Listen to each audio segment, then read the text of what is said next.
with the aid of professional enablers such as accountants, lawyers, bankers, real estate agents, shell companies, and opaque financial systems that provide opportunities for the laundering and concealment of illicit wealth. If not controlled, corruption can stultify the economic aspirations of any nation. Globally, the World Economic Forum has estimated the cost of corruption around the world at some 2.6 trillion United States dollars a year.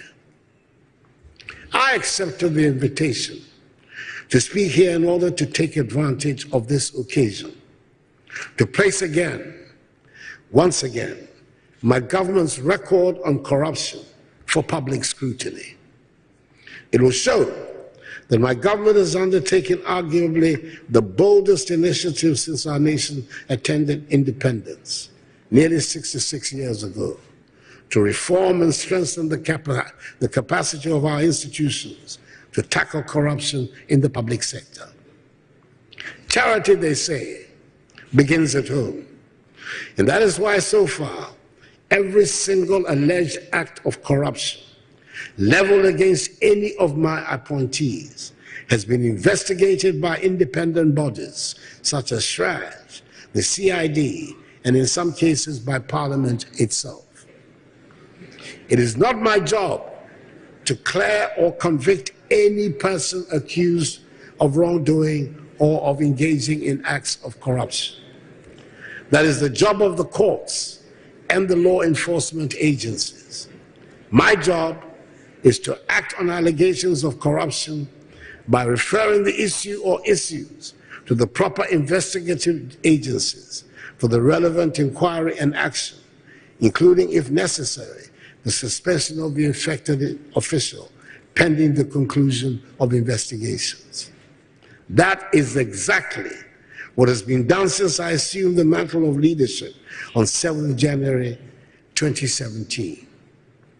From the allegations against the then Minister Designate for Energy, Boakye Agyarko, at his parliamentary confirmation hearings in 2017, to that against the former CEO of BOST, the Honorable Alfred Obeng, to those against the then two Deputy Chiefs of Staff at the Office of the President, Honorable Francis Asensu Boakye and Honorable Samuel Abujinapo, to the conflict of interest allegations against the Minister for Finance, Ken Ofori-Atta, to the claims of extortion against then Trade and Industry Minister Designate, Alan Kyerema-Kyeng, at his parliamentary confirmation hearings in 2017, to allegations of doubling in visa racketeering against the then Deputy Minister for Youth and Sports, Pius Hajije, and the then Director General of the National Sports Authority, the Honorable Robert Safo-Mensah, who, even though exonerated by the CID, later resigned. The Chairperson of the Board of the National Sports Authority, the Honorable Kojo Ba-Agyemang, to the allegations of bribery leveled against the Secretary to the Interministerial Committee on Illegal Mining, Charles Bissiou, to those involving the dismissed acting CEO of the Public Procurement Authority, PPA, A.B. Adjei, and the dismissed CEO of the National Youth Authority, Emmanuel Assigiri. They have all been investigated, and in most cases, cleared by the authorized institutions of the state and not by President Akufo-Addo.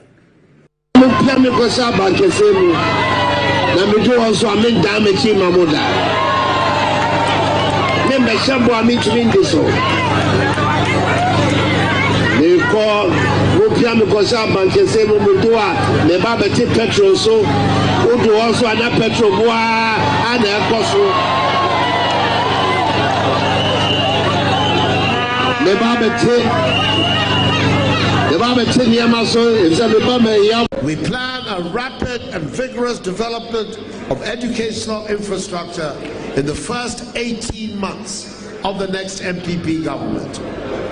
This will involve the building of 350 new senior senior high schools from scratch, whilst rehabilitating and expanding existing ones. Since these schools will be spread across the length and breadth of our country, this construction activity will immediately lead to an explosion of employment in all districts of our country. Secondly, this government has borrowed more money than all previous governments put together did in 52 years. I ask, as all of us must ask, Sikano Ewahi, Sikano Ewahi, Sikano Ewahi. I.e. the Akufo-Addo Mahama Bawumia era. That's unforgivable. That's unforgivable. I hope you will allow me to withdraw that statement. I take note in particular of the improved performance, i.e. the Akufo-Addo Mahama Bawumia era. That's unforgivable. That's unforgivable. I hope you will allow me to withdraw that statement. I take note in particular of the improved performance of SSNIT, which recently announced a surplus of 230 million cedis on its operations. This should be reassuring to organized labor and perhaps bring into sharper relief the unnecessary controversy that was recently generated by SSNIT's efforts to offload non-performing assets in its hotel portfolio. It is my understanding that the transaction that was aborted represented the only occasion in recent history of SSNIT that external investors sought to invest in SSNIT's holdings. All of us need to be measured when it comes to making decisions and pronouncements that would affect the long-term interests of pensioners.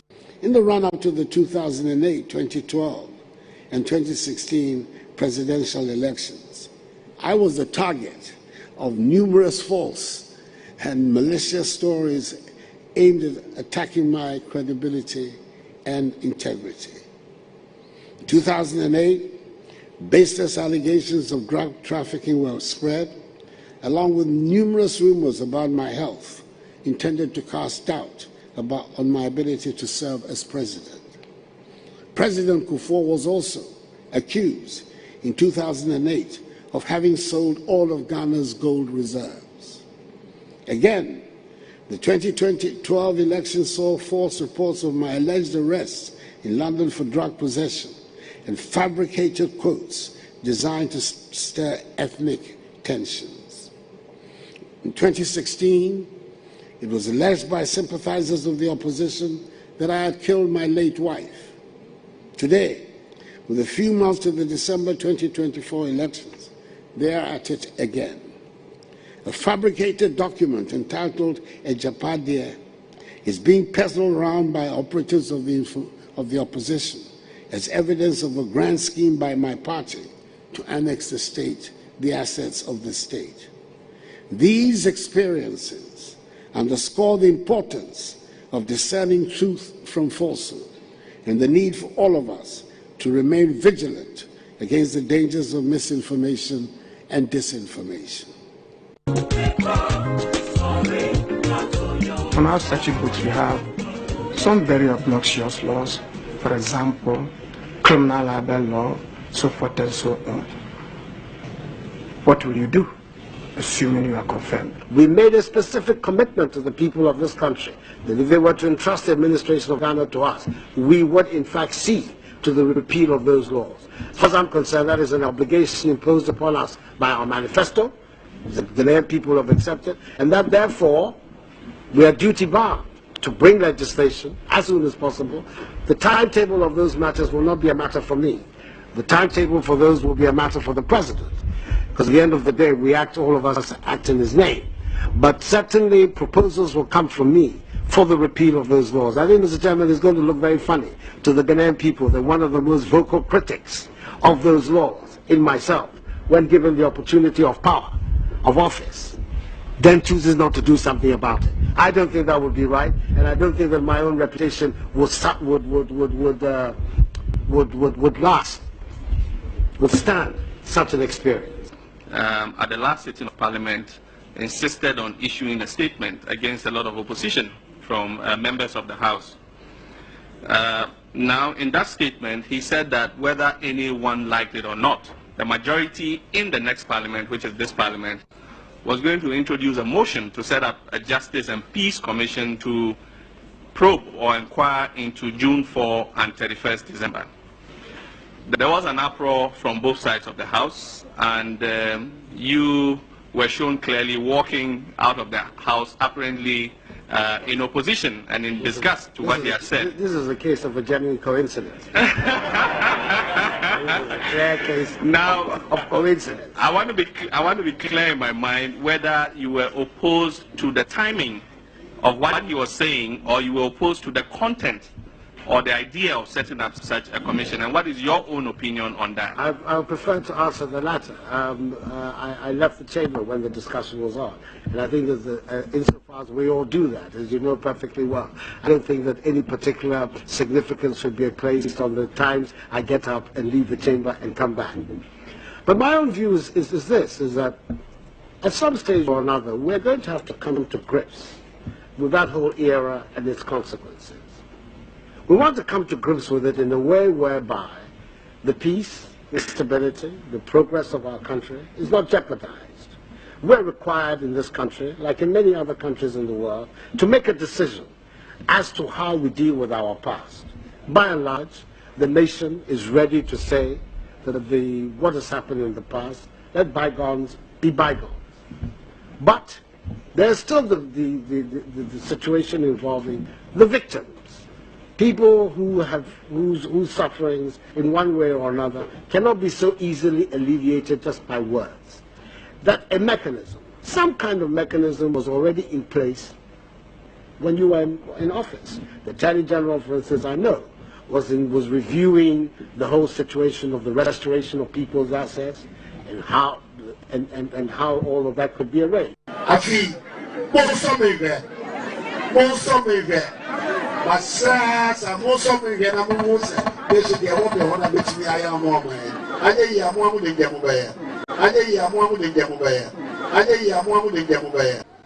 If the president would only look a little closer behind the veneer that closets him, just a little behind his immediate circle of family and friends, he will see and feel the agony of Ghanaians.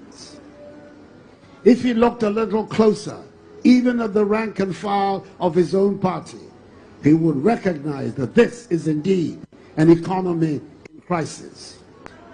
Yes, there are a few people who have prospered under this government, largely members of the president's family and his inner circle. The Ghana of the past 4 years is certainly nothing like the Ghana that the current population of Ghanaians aspire to. That's what I did. I was at the World Bank enjoying myself. And I was invited to come back, very risky. And I took one of the biggest risks in my life to go back. Because you know what? When you fight corruption, those same people fight you back. And if they can't fight you, they smear you. So they kidnapped my mother and held her for 5 days and said I should resign. And I refused. They threatened me. And even after I left, they continued to malign my name. That's why I wrote, fighting corruption is dangerous. But who will fight for you, you Africans in the room? I took a risk. Because even people, there are people, sensible people, who still believe Okonjo-Iweala did something. Just because those people try to damage your name. But in spite of all that, I don't regret one day. I went and I fought. And so when my grandchildren ask me, I'll be able to lift up my head and say, yes, I did something. What are you going to say? I've said it, and I'll repeat it again. Those who are coming to this administration thinking that it's an avenue for making a lot of money are going to be disappointed.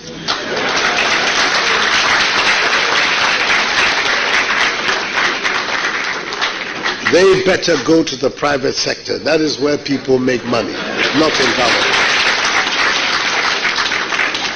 this conversation recently about the botched SSNIT Rock City deal.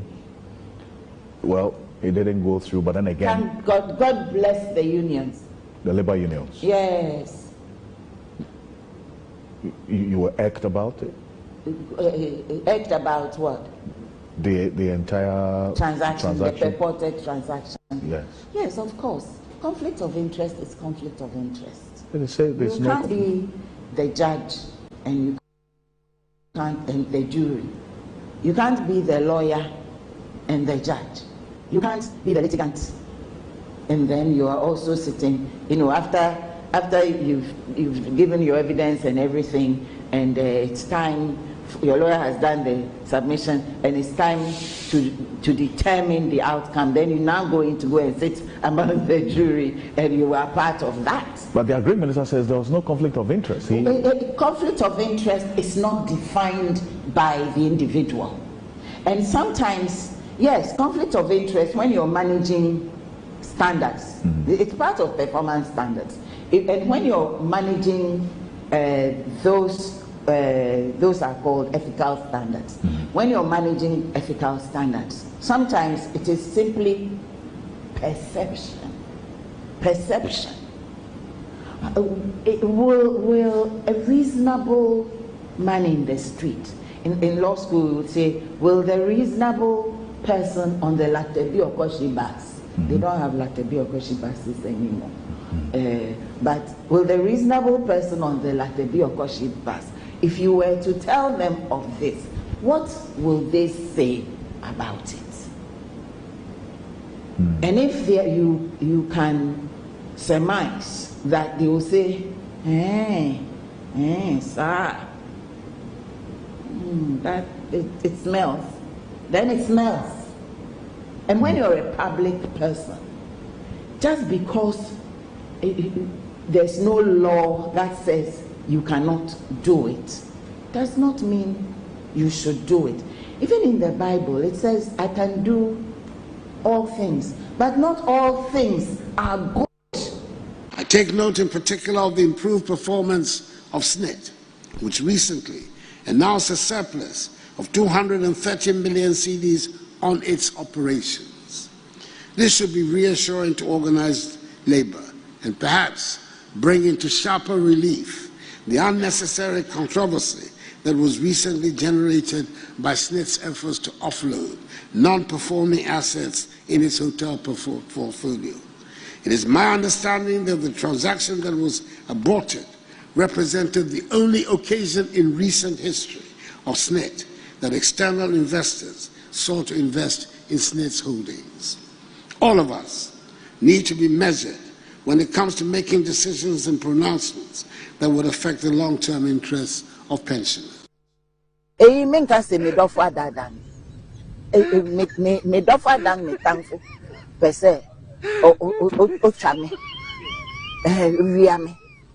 won't happen.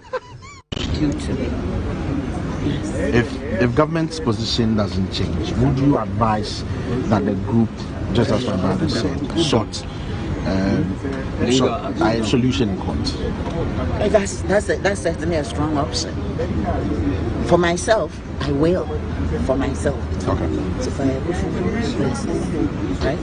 But not on behalf of the association. The association will have to make a decision. On the back of your answer to my colleague, you said you are not brought up to beg for things that that ordinarily belong to you. You've been a very outstanding member of this country. You've served governments in the past. Don't you think that probably you could have a conversation with, say, the finance minister or the president, as he's suggesting, and as you are saying, it's an issue of principle. Maybe the principles may just come through when they get a word from you. What am I going to say? That's going to swing anything. Okay, what I've got to say, I'm saying. Yeah. Yes. What I've got to say, I said it on Friday, actually. So, you're comfortable with the backlash? Listen, sticks and stones may break my bones, but blah blah will not hurt me. No, and insults is the weapon of the inbred. That's all I've got to say. I'm not going to trade. Yenya atinka emba your country. What I say, yenya tinka kakra ma your country. Yenya patriotic. Kasa apaki ahonye. But you as a road regime, even ECOWAS, you as a road regime, no, road bia, weight bia, car bia, betumafa. Because information me what the chest, this cargo trucks are a befa and Yama free port. Eko Burkina Faso, Eko Mali, Eko Burkina, Eko Côte d'Ivoire. You dare not say Udiwe Ebewura. And the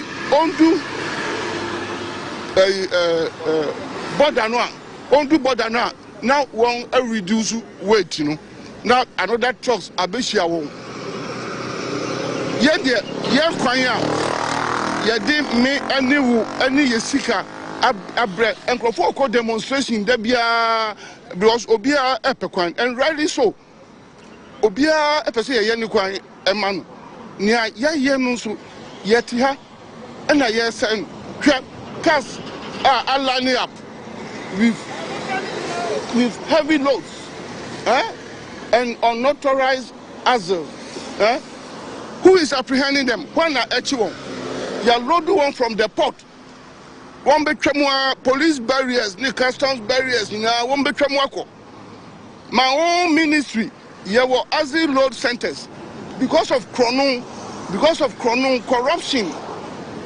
And one do her, uniho, uniho.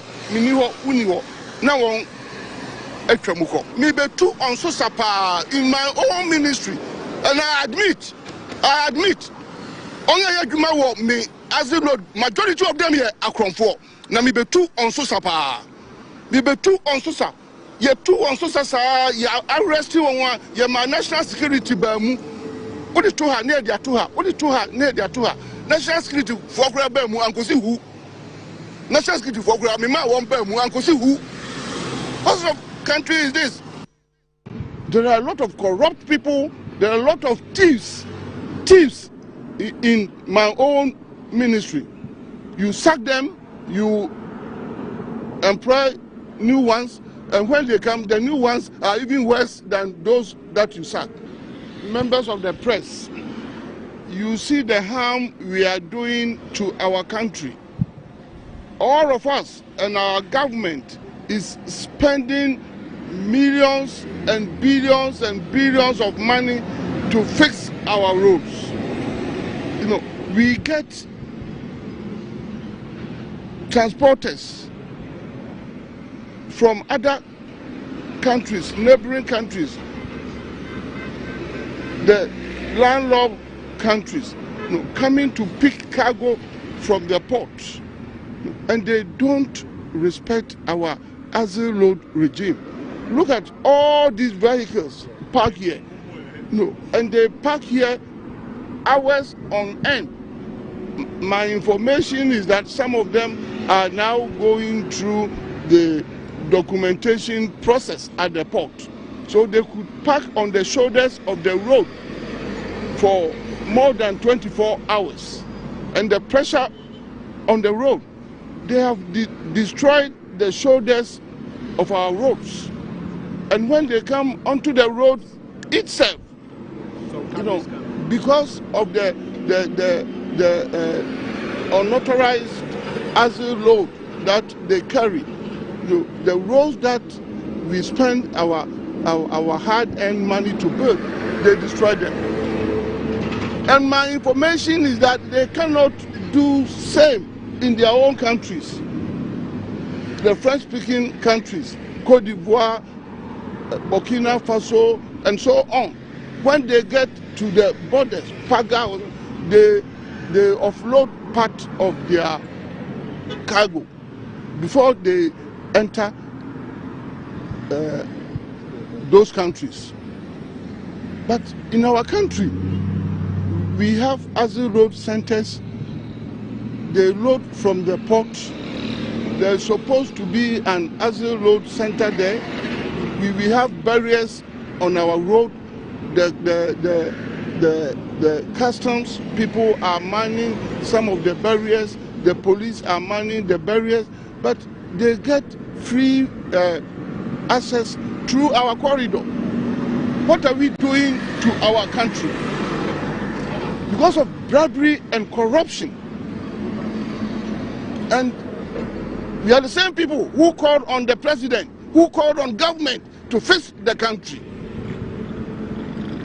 But all these vehicles with unauthorized weight as a load, they overload their Azil.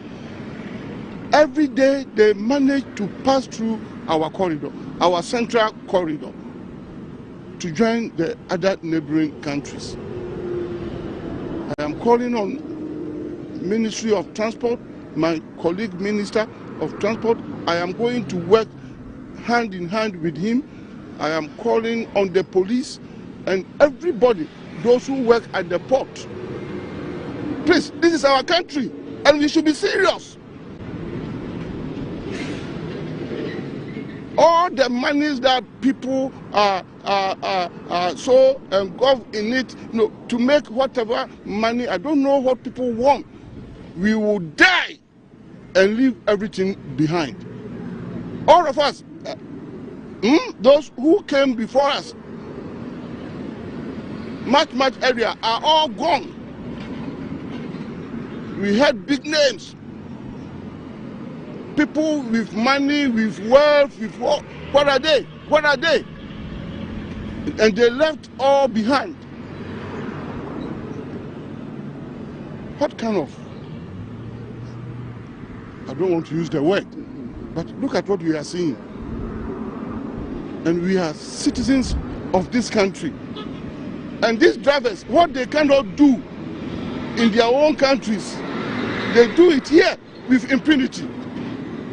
Because we have some of our unpatriotic brothers and sisters who prefer money to protecting our road infrastructure. Because people want money in their pockets. There are people in my own ministry who are involved in this kind of thing. We have a number of Azil Road centers from here to Paga, a number of them, but they pass through. We have fought this war all these years, and we don't seem to win. There are a lot of corrupt people, there are a lot of thieves in my own. There are a lot of corrupt people, there are a lot of thieves in my own ministry. You sack them, you employ new ones, and when they come, the new ones are even worse than those that you sack. Around saying that our manifesto promises are going to ruin the economy. I'm just so baffled. You, a president, you have presided in 8 years over the collapse of our economy. If you knew the plan that could work for the economy and be successful, why haven't you implemented that plan in 8 years? Why?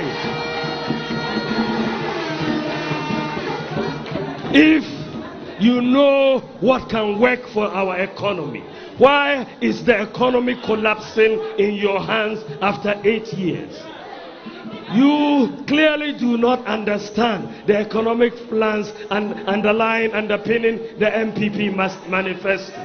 So your task is to make our economy work. You cannot do it, and now you want to say the MPP plan cannot work.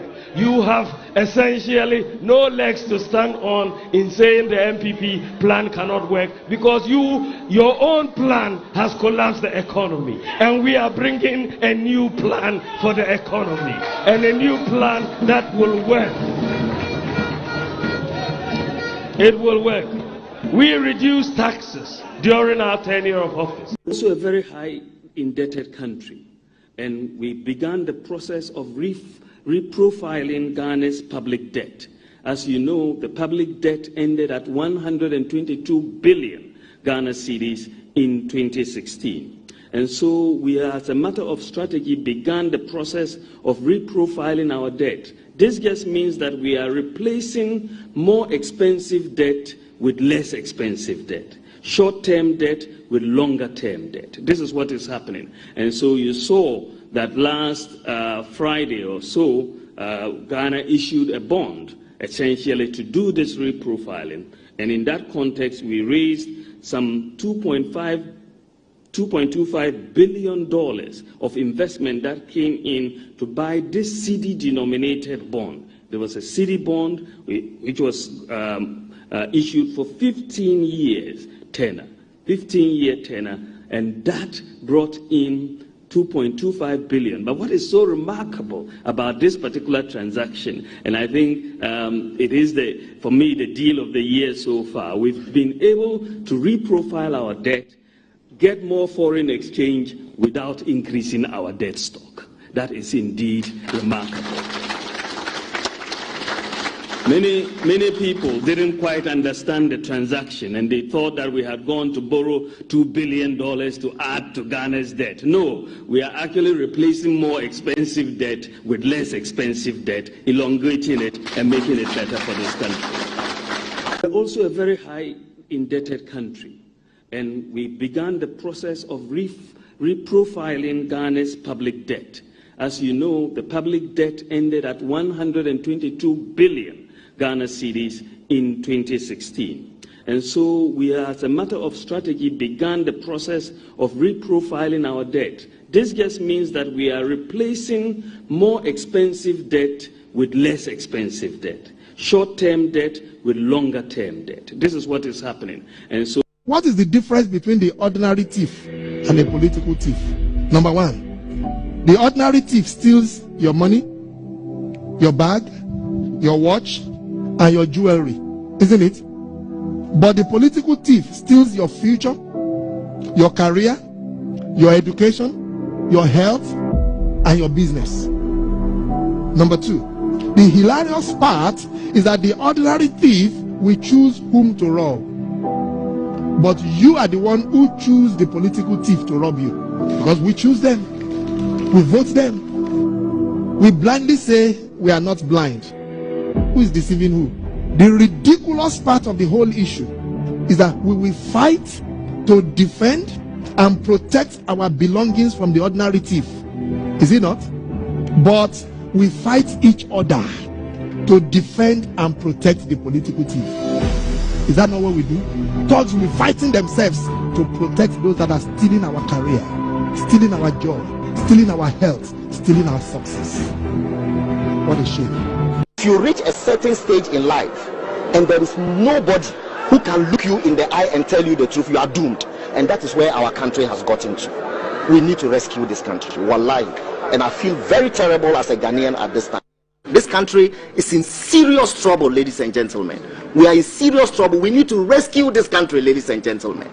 The presidency has been so depraved, so muddied, so dirty, that I tell you in all sincerity as a Ghanaian, that I feel terribly sad today as a Ghanaian. We need to rescue this country. Wallahi, inshallah. Please don't cry. We shall rescue our country.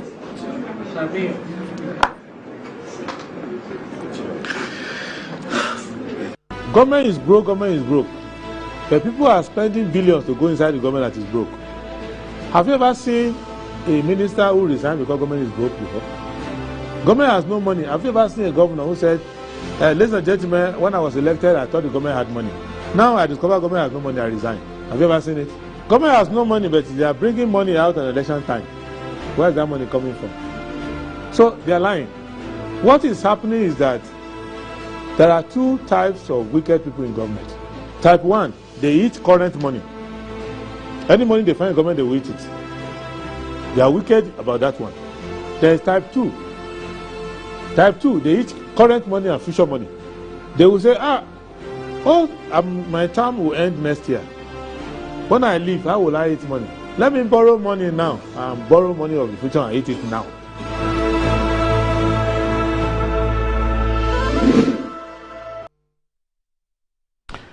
Right, hello, good morning and welcome to the show. This is Good Morning Ghana live on Metro TV. It's a Thursday, the 22nd day of August 2024. By His grace, we're live and we're here. We're at another edition of the show. Our gratitude to go to the Most High God for the rare privilege of being alive, and of course the opportunity of having another conversation around the top stories making the rounds here in our dear Republic. I'll let you into our panel for the morning's conversation shortly, but let's take a look at the front pages of our newspapers. Daily Graphic. Cocoa Board breaks 32-year loan cycle. Buys 2024-2025 season cocoa with own funds.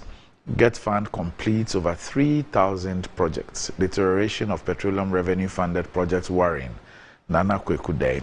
Drought, 1.18 billion cedis agri investment in danger. The Ghanaian Times. Torrential rains Pamel Boku ravage over 20 communities, raised numerous farmlands. Don't declare results of December 7 polls. Peace Council cautions media. Dialysis service now available at Kolebu Teaching Hospital. Cocoa Board to finance being purchased for 2024-2025 season locally. Daily Guide. IGP dispels militia training rumors. Kolebu reopens outpatient dialysis unit. 95 NDC members in Ashanti defect to MPP. Ghana, Sri Lanka boost ties. Bawumia engages media on Sunday. The New Crusading Guide. NAPO rallies support for Bawumia, endorses Ahafo North parliamentary candidate. Mreku Duka hailed over TNA Stadium, urges mine companies to support Takwa Airport project. Reshaping of community roads under DRIP laudable. FDO prays to protect public interest, not to destroy individual businesses. Structural defects hampering health delivery at Damfa Health Center. Court jails farmer over verbal threat. The Insight. Chaos awaits Ghana polls. ECOWAS mission predicts overconduct of EC, judiciary, police, and others. Police accused of aiding encroachment against court order and judgment. I'll be next president of Ghana, says Bernard Mona as he files nomination to contest flag bearer race of PNC. Tongues wag as Adibiawe clan chief is fingered over goat theft at Big Adam. Otubo Jankwesi II breaks ground for construction of ultramodern police station in Abri. The Daily Statesman. Let's support Bawumia Napo tickets. Agogo mining appeals to electorate. Government firm on resolving Tontokro mining dispute. Next NPP government targets 1 million high-tech jobs. Tepamahini, Napo is our true son. 36 communities connected to national grid in Mion. FDA to appeal Tobinco case. The New Finder. Agric, 200,000 youth to be engaged in Planting for Food and Jobs 2.0 program. Balahi landfill threatens water security at Wovoguma. Invest in robotics to bridge academia industry gap. Daily Post. Security expert backs NDC's condition for 2024 peace accord. Cocoa Board isn't borrowing from foreign banks because it's not credit-worthy. Minority. African Games money brouhaha. Somebody is not being honest with the public. Sam George. Business and Financial Times. Rehabilitated cocoa farms to boost production by 200,000 metric tons. GHIB upskills African banks to facilitate trade. Energy sector faces further woes with $111 million arbitration loss. Cocoa Abrabopa pays 11.5 million cedis to farmers. Academic City graduate secures Apple job. E-Transact to revolutionize fintech operations under Reverend Professor Frimpong Mansu. Minister launches DRIP in Volta region. And good morning to you, Reverend Professor Frimpong Mansu. Long time no see. I hope that you and Mama are doing well. We'll be back shortly.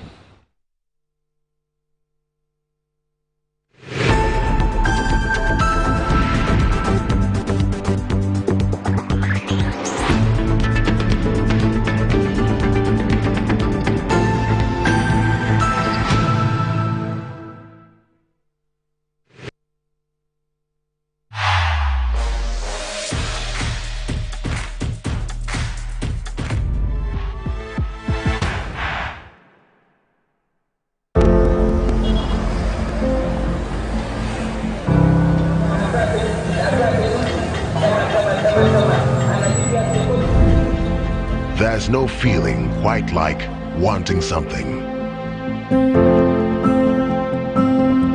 You see it when you close your eyes.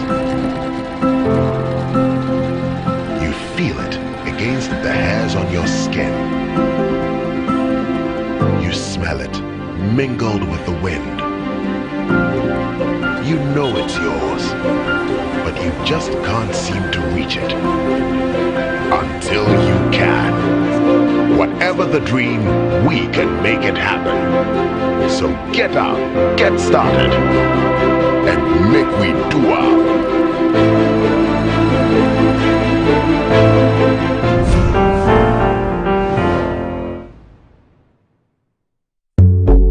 In today's modern world, stairs are a challenge, especially for our elderly and those with health concerns. Navigating them can be difficult and even dangerous, but there's a safer way to move vertically. Lifts and Elevators Limited Company, your answer to a more accessible and secure vertical transportation. Our elevators and escalators, including top-of-the-line pneumatic vacuum elevators, Fuji elevators and escalators, offer a safer and more convenient alternative, eliminating the risks of stairs and enhancing accessibility for homes, businesses, and hospitals. Choose safety and convenience with Lifts and Elevators Limited Company. Elevate your spaces today. For more information, visit our website at www.elevatorsgh.org or call now on 0200-535-515. Lifts and Elevators Limited Company, the elevator people.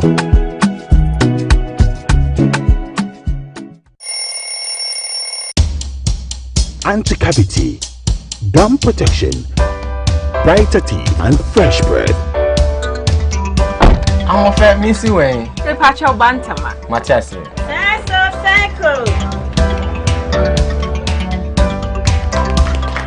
It's her smile. The fresh breath. Me, Gidi said we used to Kel 360 toothpaste. Some kind. Kel 360 toothpaste. That's Kia. Kel 360 toothpaste. It's a gum protector. Onim jom kasa. Kile kosen. Kel 360 did the way. It's cool mint. Gives me fresh breath and your confidence booster. You will see so feeling when you know Kel 360 toothpaste. Happy smile. Kel 360 toothpaste, anti-cavity, gum protection, brighter teeth, and fresh breath. Kel, happy smile. This advert is FDA approved.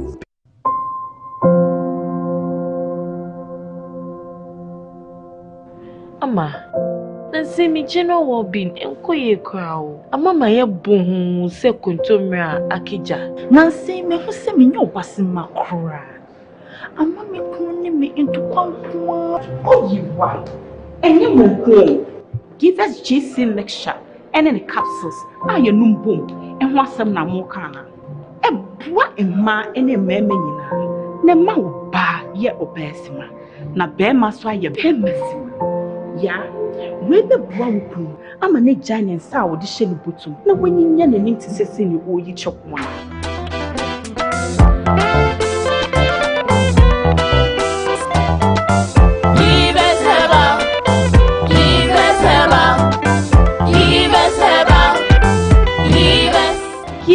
GC mixture and a capsule. Ashisa. A pin for a batter, one more menu for one kwada when you feel to me. Are you looking to own a prime piece of litigation free land where you can put up your dream family home or your ideal getaway retreat within a luxurious estate? Then look no further. Welcome to Rehoboth Hills, where your dream of hassle-free land ownership comes to life. Acquire land devoid of multiple purchases, litigation, and land guard issues in a safe and secure gated community while enjoying the fabulous night view of Accra from the serene Ebri Mountains. Rehoboth Hills offers spacious plots that provide you with the ideal setting for your dream home and a valuable, safe investment for your future. The lands are located in the prime area of Ayarifa within our residential development Rehoboth Hills, overlooking the city of Accra and the Ebri Mountains. Our prices are very affordable and designed to fit your budget. We offer flexible payment terms, ensuring that you can invest in a valuable asset for the future. Contact us on 0244 764 499 or 0204 950 810 or visit our website at www.rehobothpropertiesgh.com. Rehoboth Properties, quality housing for all. Yeah, and now you were back in Greece. To say why you fit a millionaire. Yes, the luckiest at Aroma. To say about from Massa Echeman. Yeah. Now check this. Sister Abna, aka Kodi Hima. The luckiest at Aroma. Queen B. Yeah. Boss lady back. Let's go. Hold on to your seats, folks. Such anyway, be you smooth. Way and your friend will upgrade. Luckiest and Aroma. And the best part that with the luckiest, Obia or a shot to a good life. And I'm talking to you, me, your girlfriend, your ex, your neighbors, your landlords, and even Goro boys. And no one is over dialing with lucky number. Star 712 hash. No. Oswald ticket to win in the community draw or the grand draw on the 30th of November 2024. The luckiest is regulated by the NLA on the Caritas platform, not for persons below 18 years. TNCs apply.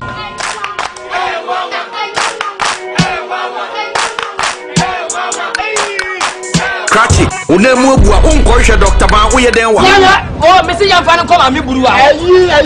Mami go bro. Don't ya tell me ko bra. Mumi Yamfan ko Dr. Ban ho. Dr. Ban o ya de. Bra, se ban no mpemu adwuma sasabro slow Dr. Ban oye. Say ni kemi kwa na meka. Oh no mpemu ni mdi onu na ye expert nya zanfo no. O akra eni kumasi no mpemu expert yen kan kire.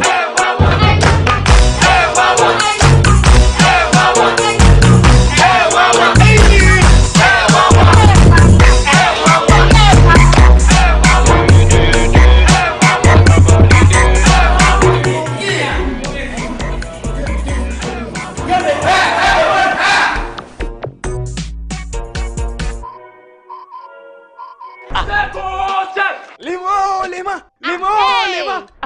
Kaya azon chanla. Nchella will nam ben shakam labor voters register map. You didn't register. Electoral Commission nan yim nati to swell. Ne so kam le o will no ben shakam voting register map puni. Bendeng ba silmin gwali August ya pishi dale. Halli silmin gwali August ya pishi na point 2024 when. Sahing ba ga point asbasi. Halli ga yob zawun jaka. Na do tunan chane lehenden zo kumfongo. Oh lehema. The two nali amam ben shakam voting register map puni. Di malmalin ka chika ba mallan. Dilatu na mi a polling station. Anya ngombe tu no vote. Anto cheka ba ye oyule voting register map puni. Adan wunda kan yum to no yuli voting register mani. Don na rotunin chancelen user pumpum. Lema. Lema de tunami gapsilma min sama. The Swan Zanka 2024 people mapolo. Electoral Commission nim yala ban zang people bukuma wo solo kaso kamnya. Sahango ye pai. Yin pang ma man ka chante lele amam. Zangba silmin gwali August bia pishi. Hal ne rebia pishi ayo point. The asba kurga ayo point. Hal ne rezawuni kurga yobu. La dam sama. Den lampai. Ban sabne voti ne to me star 711 star 51 hash. Number no che tangal mizo. Nyanya ben shakam nang dedi. Ne ko shaban la ben bon kon be vote ban ben ne to chang wiya sabbe shaba fonden. Ba mitin le ben shakam zo. Electoral Commission tun de ben to sonka le aben shakam zo. Hal aika a vote bambel asa. Mun to vote bi yin usually. Kala nirma ba payum pishi ayika. Be o patang pia. Be o kala o hankal. Be so vote bambel ko zang sabi. Be ka fongman nirin yo. One to yeli ka be yela yule. Bima. A pibu nyaso habia.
Right, welcome back to the show. If you just joined us, this is Good Morning Ghana live on Metro TV. And let me talk about an awesome journey which has been going on for the last 15 years. And it's been 15 years of ease, safety, and convenience.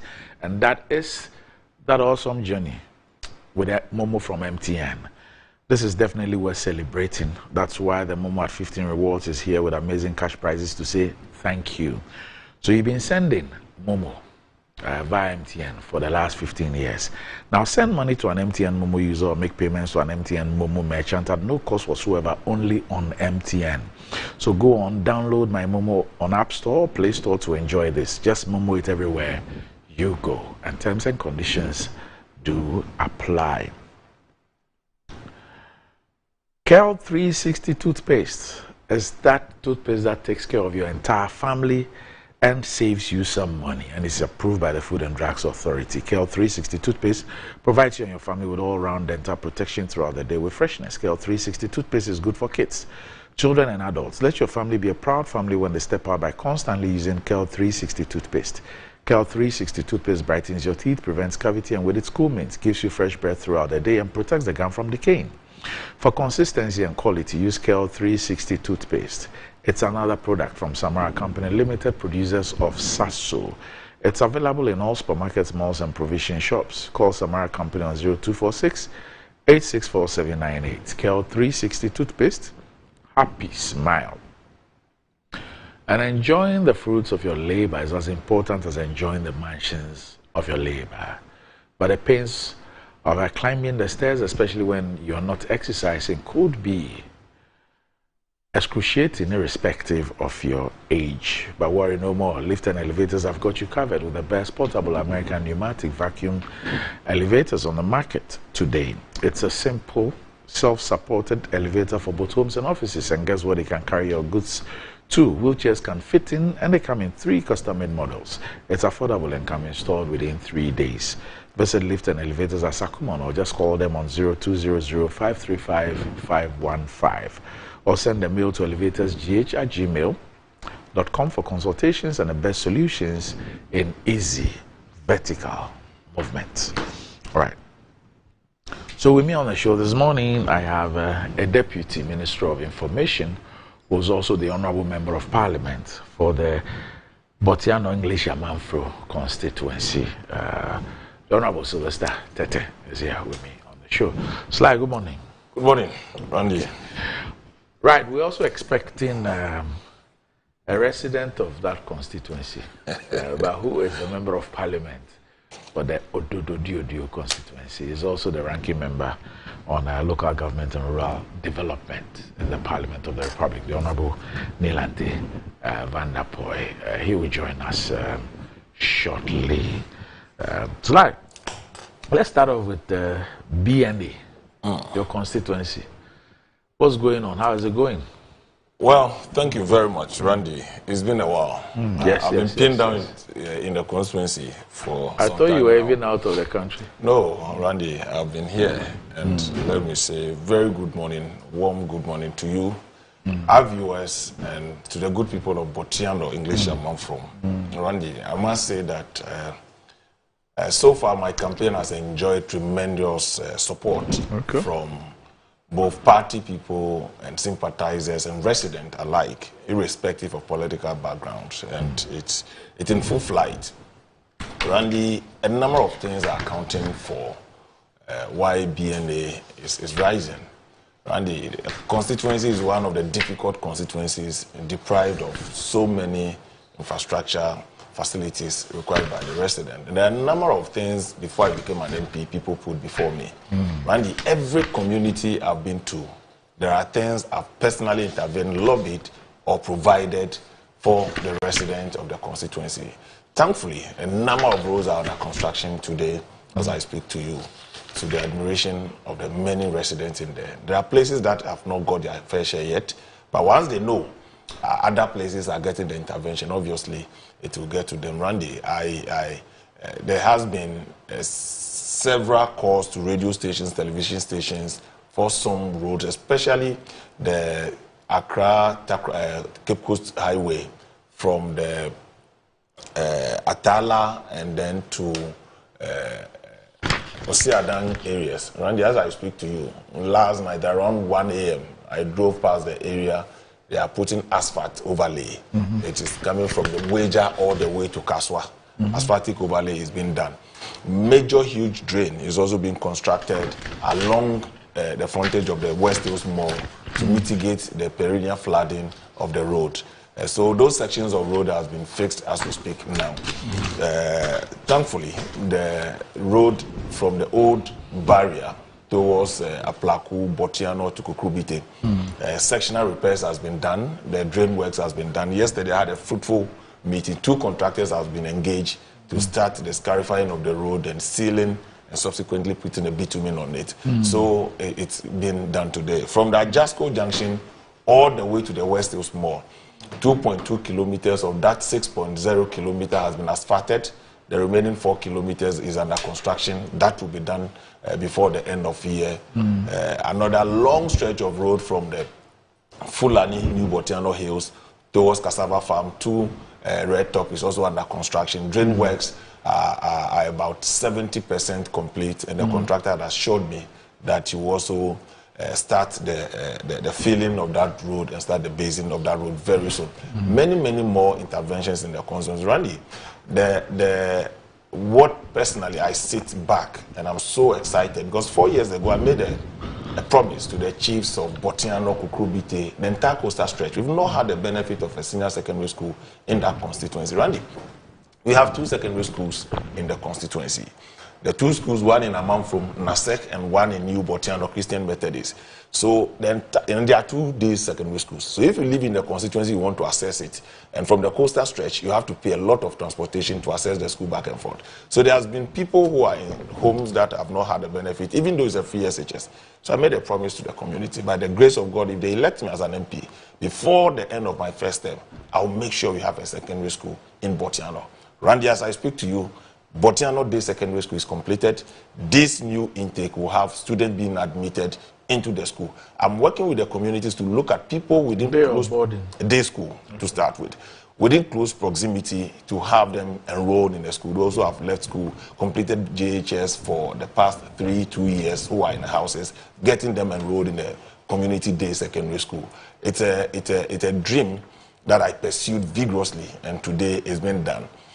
Again, I made a promise to the people of Botiano that we've never had a market. There's a fishing community, Botiano Fish Market, Randy. Hopefully next week we'll cut sort to begin construction of Botiano Fish Market for the people of Botiano and its environs. So all these things that I've done in the last 3.5 years as a member of parliament, everywhere you go, they point to the things. If you go to Kukrubite, the health center in Kukrubite was built under President Kufuor's time, 24 years down the lane. The same facility, the community has outgrown it. When I went there, I saw the maternity block and I said, wow, this is not befitting of Kukrubite. I've put a 5-bed maternity ward, 3 offices for community health workers in that community. I've delivered it. Right. If you go to Galilee, you go to Mahim. I made a promise there, the chiefs challenged me that no political leader has come here and made that promise and he's been able to keep his word.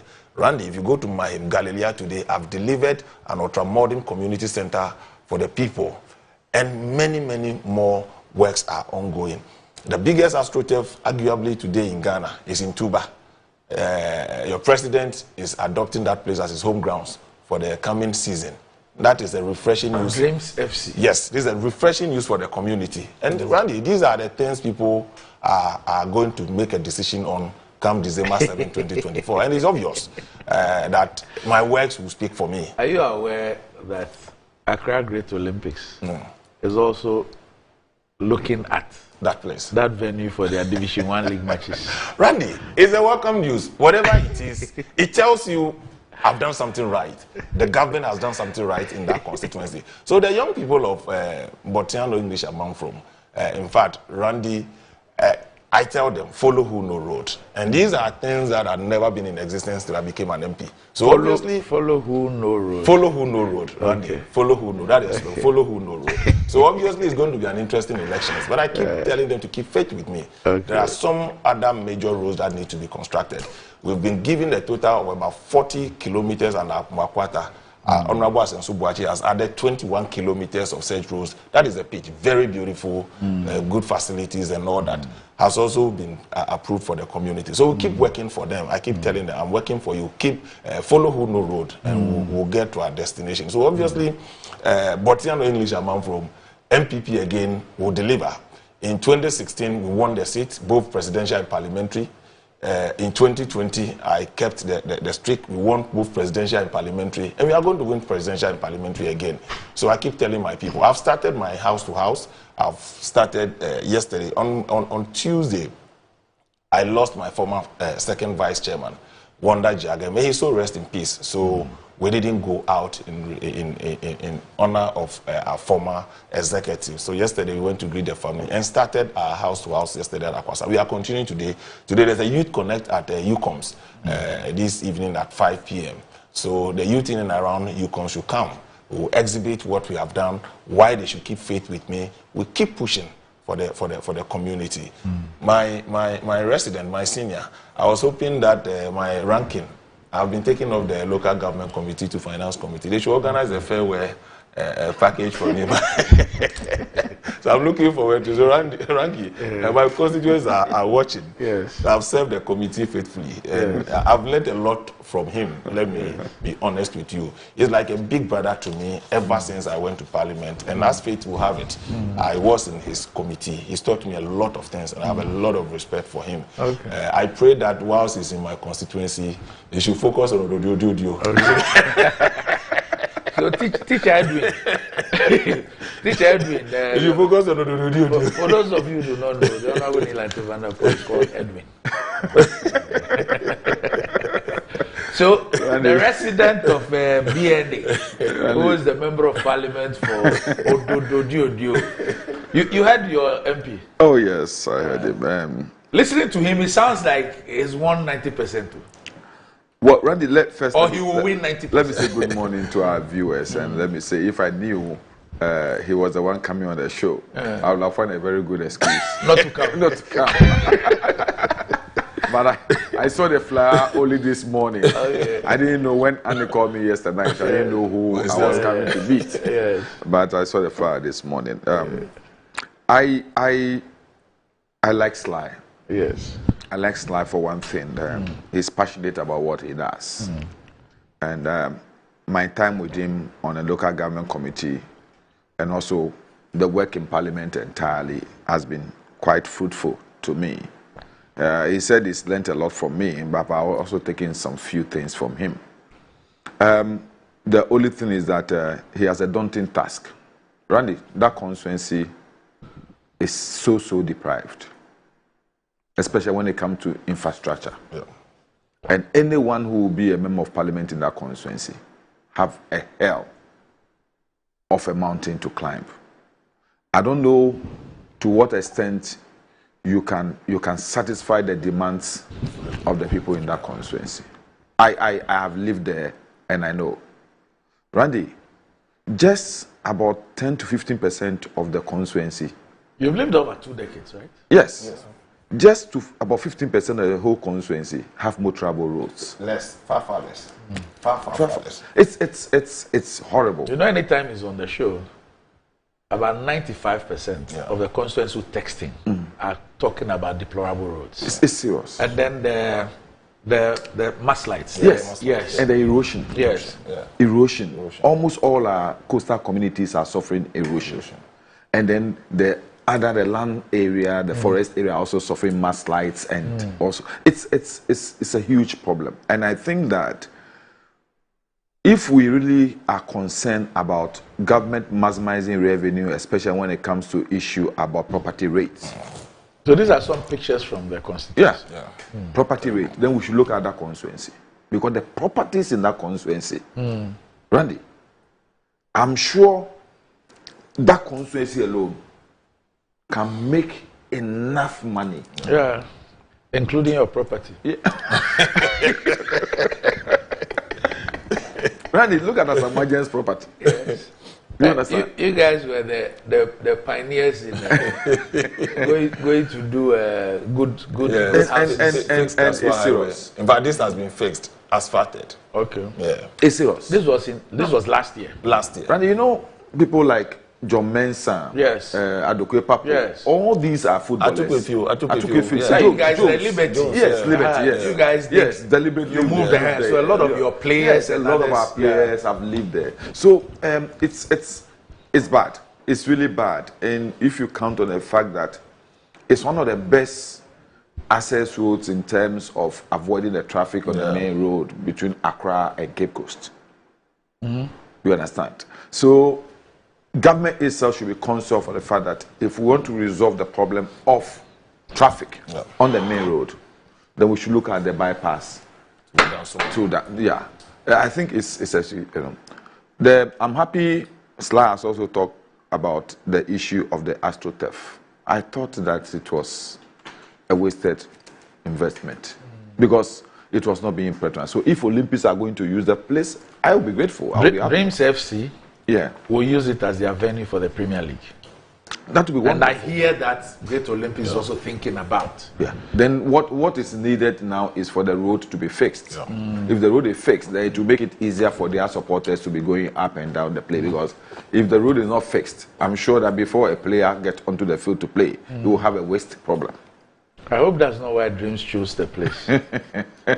so that we'll be tired before we get there. But if you know, but like my senior had said, from the Tuba Junction, now they've done the main highway asphalt is fixed now. So from the junction, Tuba Junction to the venue, that one about 1.8 kilometers. So I'm on them. I've told them Dreams coming and all that. They've approved that one.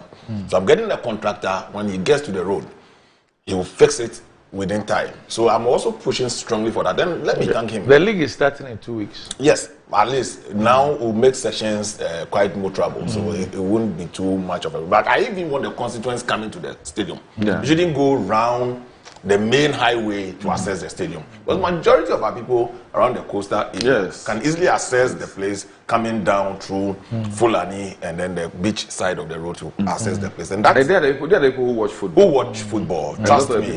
You start they watch football. I would have wished Olympics using it because then majority of the Olympic supporters on the coastal line will easily. No, with Dreams.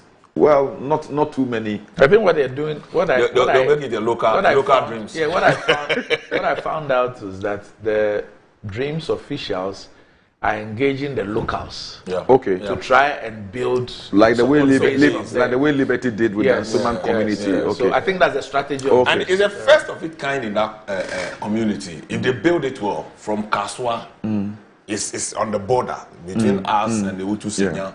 Obviously, they can build a very good base. Trust me. They are football lovers. Anytime Hassel plays, the number of buses that comes from that place to Accra Sports Stadium, it tells you they are football enthusiasts and they will fall for Dreams if they manage them well. But yesterday I went somewhere and they asked me, we know you are a Kotoko fan. I said, yes, I'm Kotoko. There are local places they play Kotoko and Haas. Monday special, Saturday special, and all that. They love football. They love football. Listening to him, he creates the impression that your candidate stands no chance. Oh, well, I know my candidate is doing very well. They've started their door-to-door for almost about a month now. He's here to come to my community, though. They do a lot of work. Recently, the running mate was there to meet the fishing community. And it was quite an impressive program at Kukrobite. Botiano. And my candidate is a bit unassuming. You know, he prefers to do his things on the quiet. And that is where the threat to Sly comes from. If the person is a bit open, you'll be able to really predict the things that he is doing. But because he's quite, and he's somebody who, unlike the previous candidate, he is a very calm person, very quiet, always smiling. And I wish that it wasn't a contest of two brothers. That's what I wish. But now I'm caught between the devil and the deep blue sea. For the sake of my party, I wish that my candidate will win. But for the sake of friendship and brotherliness, I will always. I don't envy you. I will always play for Sly. I will always play for Sly. But I see a difficult task for the two of them. The difficult task is because Sly's own government has not helped him. This help that they're giving him. Oh yes, yeah. I ask him, anytime I meet him, I cry for him. I tell him that, look, my brother, your people have not helped you because the task ahead of you is so daunting that they should have given special attention to somebody like you who has made so much sacrifices to hold that front for them. And Randy, I traverse a constituency. Randy, I don't know whether he sleeps. No, and I think that all the big people, because this issue about the mudslide, Randy, we've talked about it. I remember I have made an effort since Amakweta's time to get answers to this. Question time in Parliament, during the vetting, and still nothing. If this thing has been solved long ago, he will have had some relief. Randy, our road, in fact, the old barrier road. In fact, as we're speaking, two of the constituents. So, retired referee, Cecil Fletcher. Yes. Oh, okay. He Yes. lives Yeah, there. he He is lives- even he lives- telling yeah. me that 7 years ago they went around with the MC and the roads minister, and nothing has been done. Yes. And then Kwesi Taylor. Kwesi Taylor is just about 200 meters from me. Yeah, so Kwesi Taylor has also sent a text. Yes, it's horrible. Cecil Fletcher is in Botiano. Yes. Yeah, he's in Botiano. You see, the difficulty I have is the fact that they've bruised him so much because of their delay, whether it's deliberate or not, in the work of our roles, to the extent that now he has to put in a lot more effort to be able to convince the people that he's worth another opportunity. Last time I met him in Parliament, and I said, look, my brother, for the past 1 week, the things I've heard people saying on these roads, if you can get our people to do something about it. In fact, you remember when we did the inauguration of the trip? Yeah. I said, look, I wish that these machines could be moved straight into your constituency. Because it's not just about party politics. Yeah. It's also about their own brother, as MP. And people saying so many things about him, and then knowing that you are also a member of Parliament, they throw those things at you. Yeah. Anytime I get to the barrier to do money transfer, they throw the things, and it hurts me too. Yeah. That's why let me share a story concerned. with Deputy Minister for Agric, Ogunde. Yeah, he's also around there. He lives close to my house, and in fact, his house is by the roadside. And so you turn from his from his house, you turn to my house. So I live about 3 houses behind his house. So he's by the roadside. So one time he was coming out of the house, and then the taxi driver stopped for him to pass. So he brought his brother just to thank him. The guy started insulting. They didn't give him the 5. We gave it to him. So he came to Parliament. Was my brother started insulting me. And so that people think that they know the MP lives here. Those who don't know whether they it's think him. it's him. Yes. So now it's put a signboard here.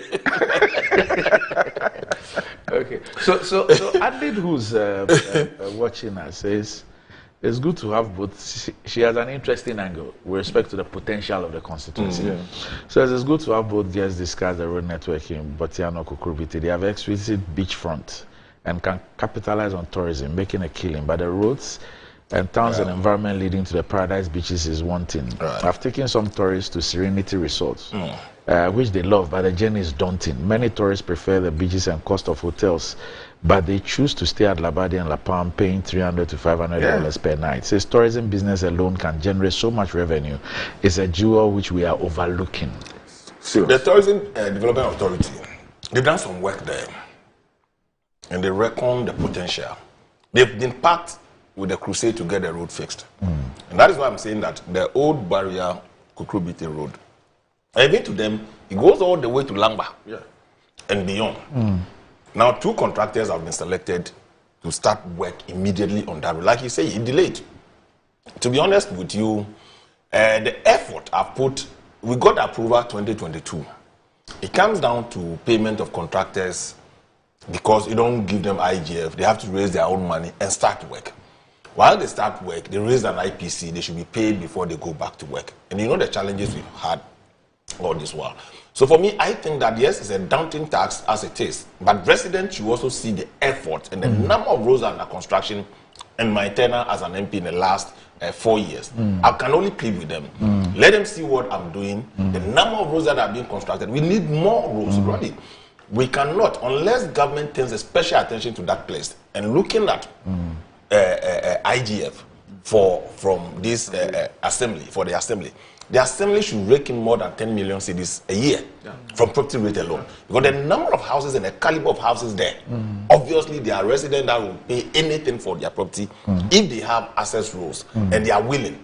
So for me, the assembly itself don't have logistics to be able to travel. Within the West Small Enclave. Enclave alone. Eden Heights. Eden all Heights. those places, property rates. So but my other side is the fact, if the government is also going to do road, all these... Ambassador Cabral lives there. Oh yes, he lives there. Yes. All these industries coming up, like Sunda and the rest, with their heavy trucks. Yes. Coming in and up. Yeah, further deteriorating them. So they must also be made responsible. You know what? I've engaged them severally. So you know what we did? From the West Hills Mall towards the Sunda area. That is where we've done the first 2.2 kilometer and asphalted it. When we were doing it, I proposed concrete road because of the heavy trucks that come to Sunda. Because Sunda is a very big company and the number of trucks that comes there. Or alternatively, we should have a road meant for the residents and that for the industrial enclave, as it were. It was difficult. So what they did was, there's a special, that what they've done now, I still think that yes, it's good because the base and the thing and put an asphalt on it. You see the thickness of the asphalt and the base they've done, it will leave the test of time. So for me, that section has been completed now. But I still think that we should carve out the industrial area, completely fence it off, and let the resident have a smooth ride, because there are traffic congestion sometimes on that portion of the road when residents are going out and the trucks are coming in and all that. I've had to solve that problem on a number of occasions. So for me, yes, it's a very difficult constituency, but quite promising. And I keep telling people, look, my opponent is a friend for me. I live well with all the people in the constituency. I keep telling them, yes, this is what I've done in the last first term of my tenure as a member of parliament. It is not a magical wand. It is somebody who understands what he's doing. I don't, with no disrespect to my opponent, and I don't see him as a person. I see the NDC as a party, and that is how I approach elections. For me, there are constituencies in this country that whoever you put on the seat will win. It tells you the strength of the party, not necessarily the individual, as it were. For me, I have to do a lot of work to explain to people, show people what it shocks people the kind of work I've done. If I show them. But Sly, in that constituency, it is not your party. It is you. Well, so because there's no way the MPP will just have we keep pushing. We keep pushing. You've exploited the relationship you have with the people. And we'll keep working for the community. That is why I keep telling them that, look, people should have faith in me and my government, that let's keep the seat, let's keep the party in government, let's keep working for the people. Right? You see the interventions I'm mentioning, you'll be surprised. The number of skills training I've organized for the young people of the constituency. And for me, I don't have limit to your NDC or MPP. I deal with everybody as a constituent. Right. And I keep pleading with them that, look, we've started something good. It will keep going. Yesterday, a woman I know very well, Auntie B, AF Electricals. She's built a house. I went to visit her. And if you see the road to her house, It's shocking. And this woman can pay anything for property rates. The assembly itself will find it difficult to assess the place, to even assess the rates the person has to pay. And it's part of the enclave that is earmarked for construction. And if you don't do it well, 2 years ago, we lost 2 kids around the Babadogo area, sadly due to the flooding. Today, we've constructed the biggest storm drain and put a bridge over it. The residents are happy about it. But those around his area, they haven't seen it. So obviously, they'll be unhappy. What hurts me most is the monies we are losing along the coast. If you go to Serenity and the beaches around that place, and Rabi, trust me, if that road is fixed and a first-class road, the traffic that will attract the local businesses. That is why I'm putting the fish market in Botiano. Okay. They can sell to the lake. Do you know Kandapa has a property there? Oh, yes. Okay. Oh, if I is there. Kufiambwa. Yes. Ryokwaku. Yes. All of them have property. That place. So I'm hoping that we'll finish the beach at the coastal road, open up the place, create an economic base for the local people, and let them take advantage of it. And trust me. So let's come to my fatherland. You are getting ready to hand over. What do you do? You are getting ready to hand over. We talked. I said no. He doesn't want to come. In 4 months, you'll be handing over. Yes, in January. Yes. January. How's the place? I was there. Oh, it's good. I was there during Omoa. Oh, okay. As usual. You went to the house. I went there. Oh, okay. So I was there. I went there. Ended up at. So I went to Ernest Thompson's place. Oh, okay. I normally start from Amprobi. And come down. I come down. So I went there. I went to the Chinnery's. Oh, great. And then, as usual, I ended up at Tomiti and the Shell. Oh, I guess why I bombed into at Tomiti. Oh. Jobwedu. That is base.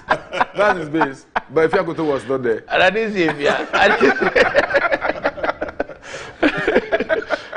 That is base. So what's happening? You're leaving after. It's exciting. After how many years? 12 years. Wow. It's good. Randy, it's good. I'm grateful to the people for having given the opportunity to serve them. I never thought it would be possible because if you look at the profile of people who have ever ascended to the level of MPship, representative from the area, you're talking about people like Osajefo, Dr. Kwame Nkrumah. You're talking like people like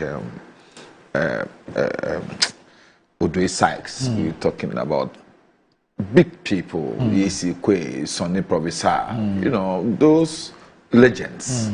And so Okanja Adamafio, you know, I think that all in all, it's by the grace of God Almighty that we also got opportunity to serve. When you look at people like Taki Kombe, the late Ayuke Mankata, Nebia Ibonte, we cannot measure to a level of the Yisi Kwe, Sonny Provisors, and Kwame Nkrumah, and Odoi Sykes. But we got opportunity to serve. And let me say, each one of us have contributed to the development of the constituency in one way or the other. The difficulty we have is that it's a constituency that almost every time the problems of the area keep on multiplying because of population expansion, because of the population mix. So you have diverse interests all the time. It is not one particular monolithic interest that you have to serve, but diverse interests. Now, for the past years, we've had a very difficult area that have a lot of problems that we have to look at to talk about Ofadama alone. Ofadama alone, when you get there, you have close to almost about 12 different ethnic tribes. 12 within that enclave alone, and all of them have their diverse interests, and you have to meet all of them at a particular time. So it's quite a difficult task. It's stressful, and I felt that I've had enough to be a member of parliament for 2 terms under a different government. It's not been easy to manage, and the issue has to do with the fact that we are not beleaguered as far as infrastructure is concerned, like SLI. But then the demands, the social demands, become so Herculean. And so that's old Fadama. Yes. There's a limit to which you will be able to withstand, no matter how strong you are. Let me say, politically, I'm leaving behind a very stable party.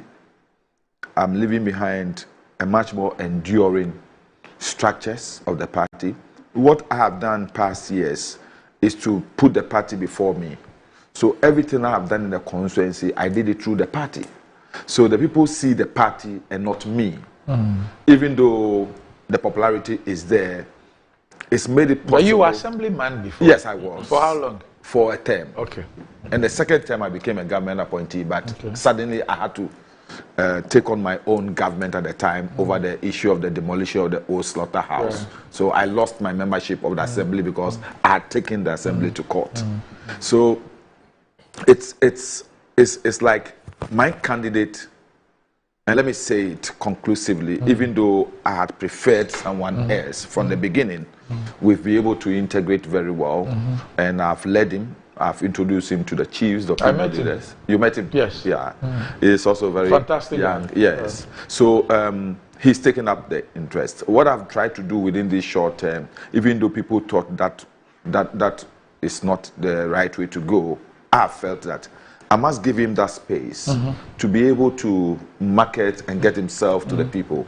Other than that, he will always live with me in your shadow. And it is not the best. So sometimes some of activities, I go in with him and then immediately withdraw so that people will see him. It will take time for him to get to our level, the level of the Kanjas, Nilante, Mankates, but then it's a beginning. Let me say, in the early part of the year, people were skeptical about our ability to retain the seat because the NPP had elected a young man and he started... as NDC? No, he used to be NDC. Yes. And he started making inroads. And we were then having the difficult time of who to take over from me at that time. So people were even pushing, no, why don't you go again? Today, said that Sly himself sitting here, who was mad at me for saying that I wasn't going to contest again. In fact, he and my colleagues on the local government committee said so many times, we were in Kumasi, he wouldn't allow me to sleep. And I took the decision, I wanted to go by it. But let me say, since we elected this young man, Ashikote, and we started our activities slowly, the NDC has taken the momentum again. And it has made the NPP become, all the initial honeymoon period they had has whittled. And it's given us another opportunity to retain the seat. My prayer now is that he will be able not only retain the seat, but he'll be able to increase the margin. Yeah. When I came in first, I moved the margin from 5,000 to 21,000. And I'm expecting him to also, as a fresh face, to be able to... In the last election, what was the margin? 7,000. 7,000? Yes, 7,000. That's when you were held up in the hotel, the gunshots. Yes, I was under siege, serious siege by Sly's people. Even though he felt, he called me to commiserate with me. even before you announced your decision not to seek re-election, I really was wondering how your wife and your family were going to allow you to subject them to that again. Randy, you know my wife very well, and they took a decision that they wouldn't allow it if I wanted. Because they were there with you. Yeah. They said if I wanted to do it again, then I'm on my own. She was ready to just pack, go out. Ready. Randy, interestingly, you know, on the local government committee, the chairman of the committee is not returning to Parliament. Okay. The vice chairman. Who's the chair? Jemfi Odotobri. Okay. 5-term member of Parliament. And you see the beauty of it. The chairman is from Odotobri. Okay. The rank is from Odododio. The vice chairman, Sule Sandid Tepa, is not returning. Okay. The deputy ranking. The deputy ranking, Kodo, is not returning. Central. Okay. And the ranking is not returning. Okay.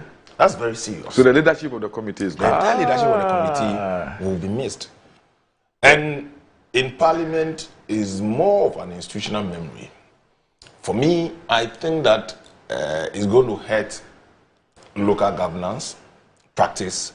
I've been encouraging them that the 4 of them should put their heads together and have an institute that will continue to support Parliament. True. And the new ones coming because the level of experience they've had. That's some of the things that I don't know why some of the MPs who served for long and who were very active in parliamentary work. There are some who have stayed there for long, but they didn't spend time doing parliamentary work. Yeah, but for those who have done that, I wonder why they don't engage in consultancy. Somebody like Podo. Yeah, consultancy for Parliament. It's a great asset. Great asset. And when it comes to parliamentary, and you know our accounts and all those things. Because of the numbers and we being in government, it gave some of us a freshman opportunity to even serve in leadership of committees, as it were. So you need to fall on experiences of people who are willing to hold your hands and help you, devoid of partisanship. And when it comes to the committee, you'll be taught that this is how it's done. This is where we. Nilanje is always to share experiences as a former minister and an experience on the committee. We're going to miss them, and seriously, the entire leadership of the committee not returning again. Even though I'm no more on the committee, but I continue to pursue local governance interest because it gave me huge exposure in Parliament for the past 3.5 years before we moved to the Randy, if there was any committee I served on in Parliament that never put partisan interests ahead of it was the local government committee. Okay. And I'm telling you, we worked together. Our time, I was a member of the committee when we were in power between 2013 and 2017. When I served as Deputy Minister for Local Government, I left the committee briefly. But immediately when I moved to sports, I came back. Okay. I've always believed in local governance, and my thesis was in local governance. Okay. Yes, so I focus on local governance, and that is where my interest, and that's why I've been very close to Professor Hoy. So I decided that, look, if I will not make any mark for my years that I will be in Parliament, I want to make a mark with the local government committee. So I took particular interest in the work of the local government committee. And let me be frank with you, we've saved this country a lot from our work on the local government committee. The area of the District Assembly's Common Fund, internal auditing. You know, we go through all the audit reports of all the assemblies.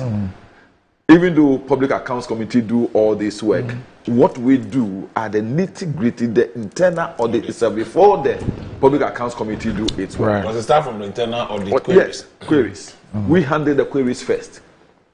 You know, when it comes to the issue of environmental management, look, the work we have done, we were virtually behind the issue of Jospon building this landfill sites and also the new waste management facilities across the country.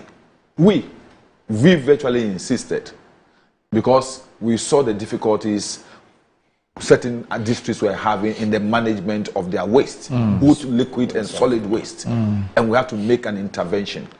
This drip that was launched recently, it was we, the committee, that decided that this is what must be done. So the committee has, even though we were not as, let me say, we're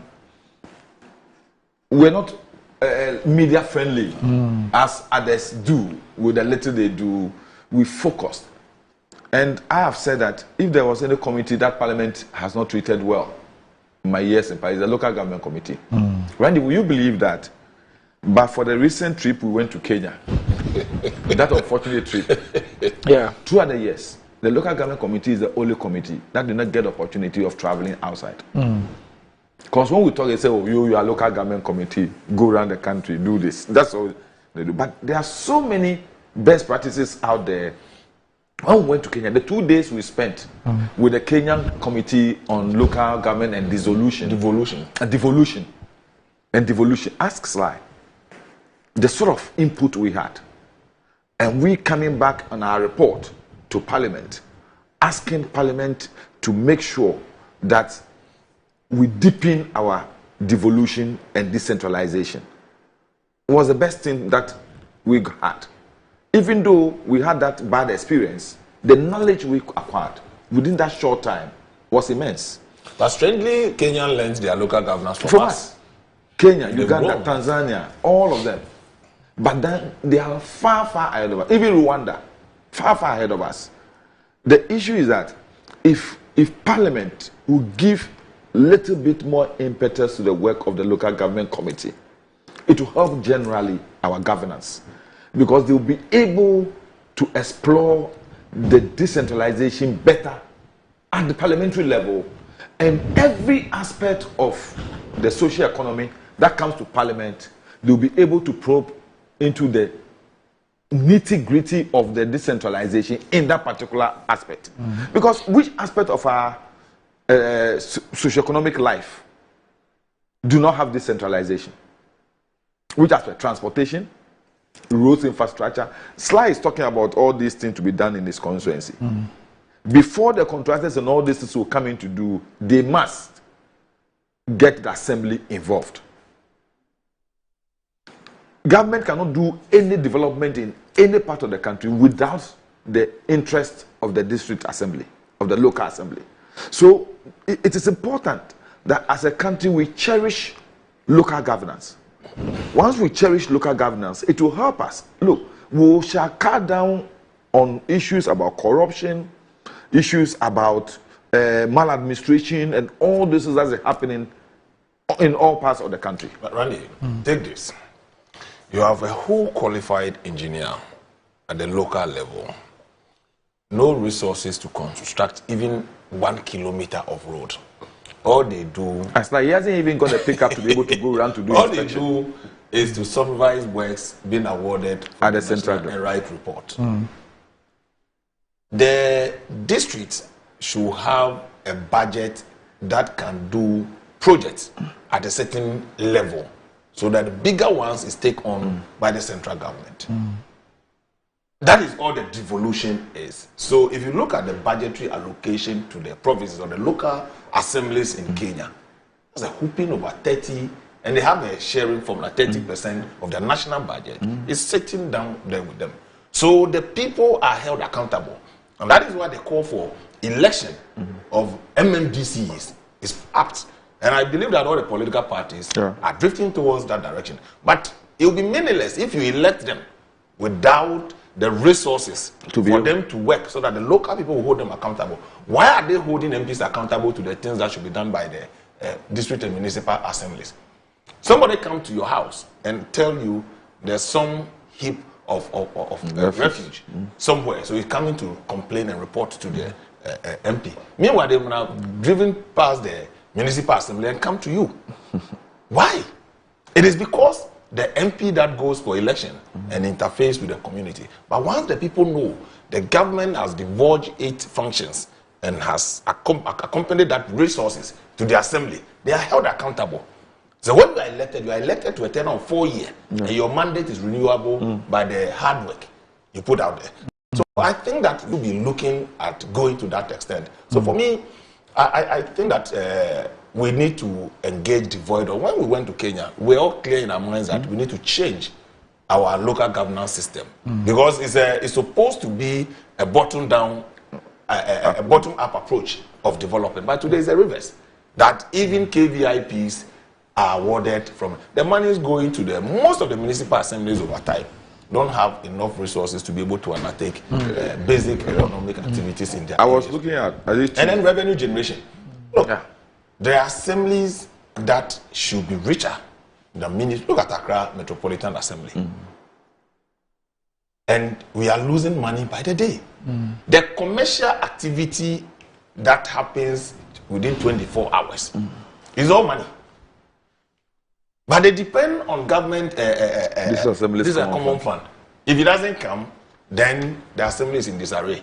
Those areas that will not have the benefit of economic activity to generate income, there's a special intervention formula from the central government to mitigate that. But those who have capacity to raise the revenue are allowed to raise the revenue. On their books. They are borrowing on their books because the records are kept well. They know the inflows of the monies, and institutions are willing to give them money because on daily basis they are making money. On daily basis, you see Accra on daily basis. The human traffic alone can be quantified and turn into resources for the development of the area. Okay. So I think that we must deepen our local governance structures well. We've practiced this decentralization for well over 30 years. It's about time for us to revisit and look at how... Doing a beautiful thing I saw, a slide will tell you, from the airport getting into Nairobi, they've done a new expressway. Yeah. And do you know what? It was a Chinese facility, PPP, with the Nairobi Assembly. The assembly? Yes. The local assembly. So government gave central government did what we call guarantee. Yeah. So the company and the Nairobi Assembly are sharing the proceeds from that, and that is a tolled road. So either you use the other one or you use the expressway, and then you pay. Yeah. If we can easily allow our assemblies to do that, maintain their roads, toll it, and get their own revenue, we'll be ending this spiral of no toll booth and this toll booth here. You mean we'll end the concert? Anyway, let's end up on this one. I'll wrap up on this with you. So, by the 5th of January, you would have done 12 years. Yes. Would you have been the longest serving MP? Yes. You would have been the longest serving. Yes. What do you think you'll be remembered for? Randy, apart from infrastructure, let me say one of the best things I've done as an MP is the enduring legacy of making people aware, conscious of what aspirations they have as a people. Either two people think that when you finish school in that area, that's all you are on your own. But driving that concept that, look, it is not a hopeless situation if you were born in Bukom, in Jamestown, in Zogolin. You could also ascend to a level. Have that aspiration, focus, and you could get there. Because, you know, I grew up in that environment where people thought that only those who migrate from that environment are those who really became somebody. I decided to give a different picture, living there, growing among the people, ascending to that level of political recognition from amongst them. Because I became MP when I was living amongst them. So a lot of people now say, look, Ona, Papa Shiane, she a MP. Papa Shiane, a minister. So I have become something like a mirror, a role model to a lot of the young ones that are coming up. And me, I see that as my most satisfying achievement. Not the educational facilities, not the paving I've done, not the health facilities I've provided, not the scholarships. But to be able to inspire a lot more younger ones from my community who either were all happy finishing school and always struggling at the beach, changing money, doing all sort of things, but seeing that there's an opportunity. And Ronnie, let me be frank with you.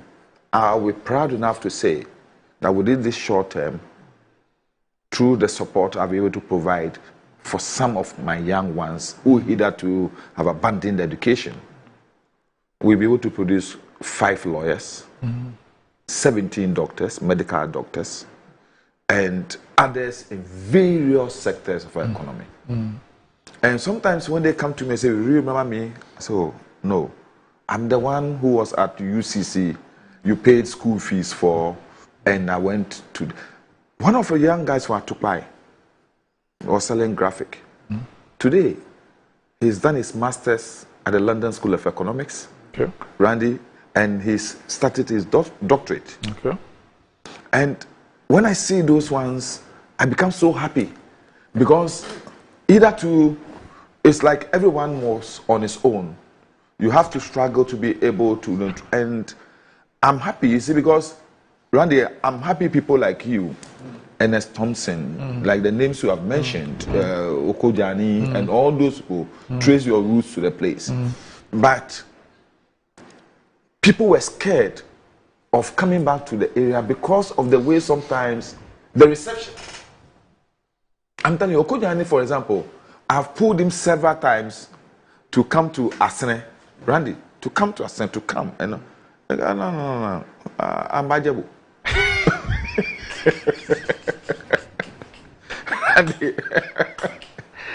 Republic of Abuja.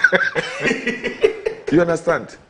And it is true, sometimes our people have no patience for people who. But then what I also recognize about them is the fact that when you commit yourself to the fact that no matter how sometimes antagonistic they are, you are still with them. They will adore you. They will adore you, right? They will do everything. True. They will sacrifice for you. They will die. They will die for you. Yes. And that is what I see about their people. And I encourage a lot of young men not to be intimidated by that environment, but get themselves involved.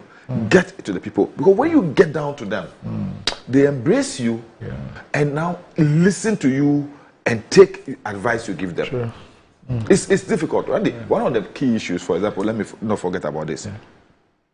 I face a very serious issue about how to reduce poverty, and I identified our funerals and social activities as one of the main causes of our poverty. Yes. Because Randy, the amount of money people spend on funerals. I pay for school fees. I come, Mama. Thank you. You know, and you know when I started the campaign and I tried to educate people, do you know what they said? Ashiyomudanova. Yeah. Of course. You understand? Who are you to come and tell us how to live our life? Look, let me share this pathetic story with you. I engage, based on a report I've received from the Health Directorate about increased rate of STDs and things like that along. So I engaged the community. One day at Botiano, I was trying to do the ABC of sex, of abstain, use condom, or be faithful and all that. I would like to call me, I want to go. Now you're coming here. All right. On that note, we'll take a break. When we return, the Cocoa Board says that it's breaking a 32-year cycle. And that, look, it's going to self-finance cocoa purchases for the crop season. The minority says lie. All be lie. You are just not credit worthy. We're back.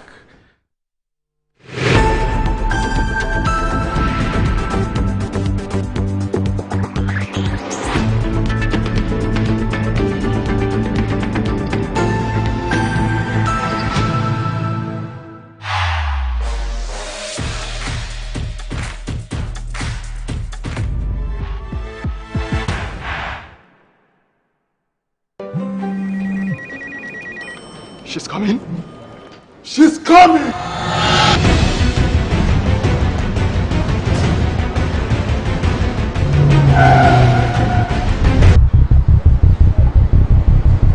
Oh, it's in. Right now, receive now.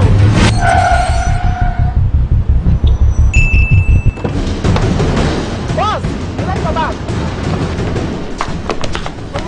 Here, take this. She's coming. I know. Go to the pharmacy now. She's coming.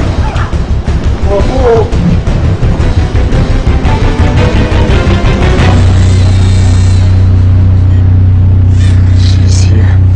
Pay faster, pay safer, and pay easy with Momo app.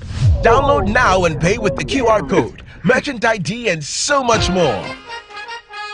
Experience the enhanced protection of Star Motor Third Party Extra from Star Assurance, an enhanced motor third party insurance policy that provides cover for loss or damage to your vehicle's windscreens, side mirrors, back glass, and other glass components. Whether it's a crack or major damage, you can drive with the assurance that your vehicle is well protected. Our commitment to you includes affordable coverage options and a claims process that is both fast and straightforward, so you spend less time dealing with paperwork and more time on the road. Also, we have proudly partnered with Hope for Little Lives, an organization dedicated to supporting children in need. By choosing Star Motor Third Party Extra, you're protecting your vehicle and making a positive impact.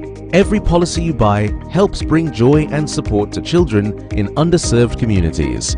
Reach out to us now on our toll-free numbers 0800-177-177 or 0302-245-906 to sign up. Let us help you drive with peace of mind and purpose. Star Motor Third Party Extra. Drive with confidence, give back with heart. Star Assurance, your solid partner. We are back, bringing you the latest lineup from Betway. Betway starts strong with their front two, with Free Play Friday and Swipe Bet. In the middle, you've got all the control with Cash Out and Build a Bet. Plus, with Win Boost, you can boost your sports bet. At the back, they have Smart Picks and the Partial Daily Jackpot. You always get way more with Betway. These adverts have been vetted and approved by the Gaming Commission of Ghana. Bet responsibly. No under 18. Terms and conditions apply. Betway. Get way more. In today's modern world, stairs are a challenge, especially for our elderly and those with health concerns. Navigating them can be difficult and even dangerous, but there's a safer way to move vertically. Lifts and Elevators Limited Company, your answer to a more accessible and secure vertical transportation. Our elevators and escalators, including top-of-the-line pneumatic vacuum elevators, Fuji elevators and escalators, offer a safer and more convenient alternative, eliminating the risks of stairs and enhancing accessibility for homes, businesses, and hospitals. Choose safety and convenience with Lifts and Elevators Limited Company. Elevate your spaces today. For more information, visit our website at www.elevatorsgh.org or call now on 0200-535-515. Lifts and Elevators Limited Company, the elevator people. Using Koa Mixture, Koa Plus Mixture, and Koa MT Mixture, brought to you by Koa Research and Manufacturing Limited Company, proudly made in Ghana. Formulated to support your general well-being. For those seeking immune system support, there is Koa Plus Mixture. Support your body's defenses and stay strong. When it comes to combating malaria, Koa MT Mixture will aid your treatments. For effective relief from malaria symptoms, try Koa MT Mixture. Koa Mixture, Koa Plus Mixture, and Koa MT Mixture are not recommended for pregnant women, lactating mothers, and children under 12 years. Always take a malaria test before using Koa MT Mixture. Choose Koa Mixture, Koa Plus Mixture, and Koa MT Mixture for your health needs. Available now at pharmacies nationwide. For bulk purchases, contact 0244-726611 or 0591-565-778. This advert is Anti-cavity, gum protection, brighter teeth, and fresh breath. I'm a fat missy way. Repacho Bantama. Machasi. That's a cycle. It's her smile. The fresh breath. Me, Jidi said we used to Cal 360 toothpaste. Samikai. Cal 360 toothpaste. That's Kia. Cal 360 toothpaste. It's a gum protector. Onim Jom Kasan. Cal 360 did the way. It's cool mint. Gives me fresh breath and your confidence booster. You will see so feeling to Kawan in a year. Cal 360 toothpaste. Happy smile. Cal 360 toothpaste, anti-cavity, gum protection, brighter teeth, and fresh breath. Cal, happy smile. This advert is FDA approved. Now let me tell you why you should choose Safari Valley as your conference destination. The new conference building combines modern amenities with the tranquility of nature, providing the perfect backdrop for your next seminar and corporate retreat. The only conference destination with so many activities. You don't have to travel to visit your tennis club, the gym, or the stables. They have it all. Enjoy this rooftop viewing deck, basking in the sunlight with the sight of wild animals roaming freely in their natural habitat. At my break, I'm able to practice my putting. It's a unique experience that sparks creativity and rejuvenates the mind. Visit Safari Valley Eco Resort in Ghana, bringing you closer to nature. Hello, my name is Roland Walker. I'm here at Coastal Park. It's one of the many courts belonging to estate masters, and they are into service plots, property management, and luxury homes. And just in case you want to make that decision to invest into a landed property, estate masters is the right choice to make. If it is from an indenture, a site plan, you want it also barcoded, all is available. You might have heard about Chocoli. It's where we have the next cottage of estate masters. It is not only one of the thriving, but the most inviting landed property site for you also to invest in. We encourage you, do invest in the next cottage at Chocoli. It is just close to the yet to be demarcated airport. That also will be a valuable property for you to invest in. 712#. Here is to the friends who took the chance with no regrets. Investors no more hitting fortune. To the health workers who diagnosed blacks every move. And then to the hard guy who couldn't hold his emotions. To the passionate fan who couldn't contain his joy. To the seamstress who turned her hand-earned stitches into a bundle of joy. And now, here is to you. Your next big win is right here. From 1st July 2024, dial *712#. Equaswato tickets as a group, individual, to win in the community draw or the grand draw on the 30th of November 2024. Unlock your luck with *712#. Created by the MLA on the Caritas platform, not for persons below 18 years. TNCs apply.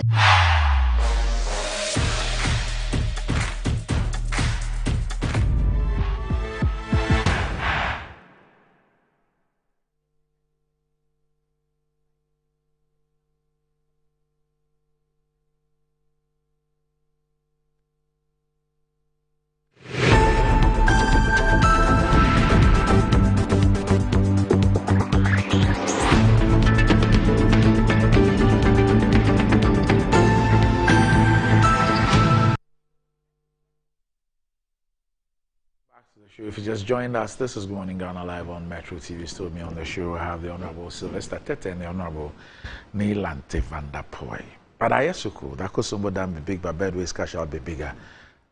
The enhanced early partial and auto cash out feature lets you cash your bets out early, cash out a portion of your ongoing bets, or even set your bets to cash out automatically. All this to give you way more control of every thrilling bet you place. Sign up today at betway.com.gh. Terms and conditions apply. This is regulated by the Gaming Commission of Ghana. It's not for persons under 18. Betway, get way more. And Blue Jeans Energy Drink has been on the Ghanaian market for about 20 years. We already know what it does for the body. It contains vitamins and nutrients like vitamin B2, B3, B6, B12, as well as taurine and guarana, which are known to boost your strength and energy, as well as promote high performance and endurance. Blue Jeans Energy Drink has been tested and tried. It's indeed the best. Blue Jeans Energy Drink is for bold and active men and women.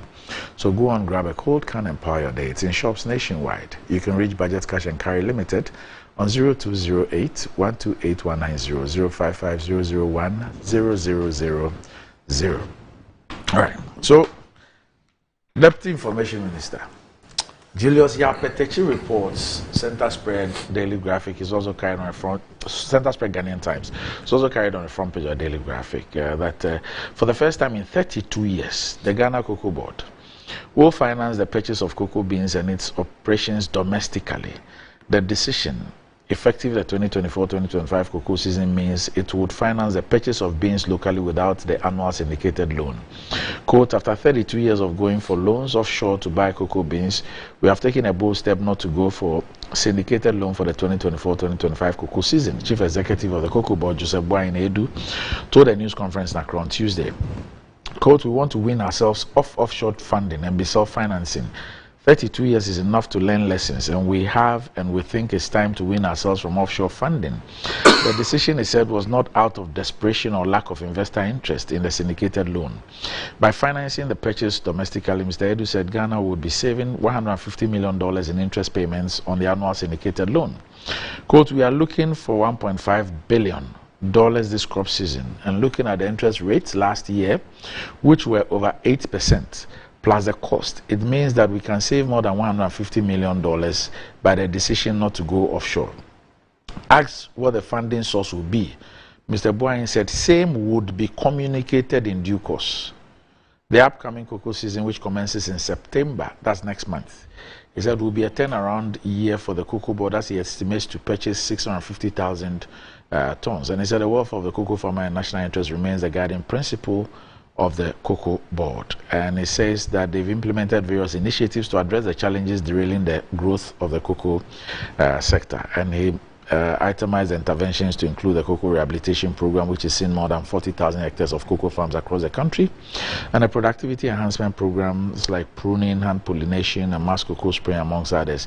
He said, in as much as the sector is challenged, pronouncements that it will collapse in 5 years were exaggerations, which does not reflect the facts on the ground. He says, we urge stakeholders to support our efforts and work together to address the challenges facing the sector. The negative reports circulating in the media that the sector will collapse are not only inaccurate, but also disregard the extensive efforts and investments being made to secure the future of the industry.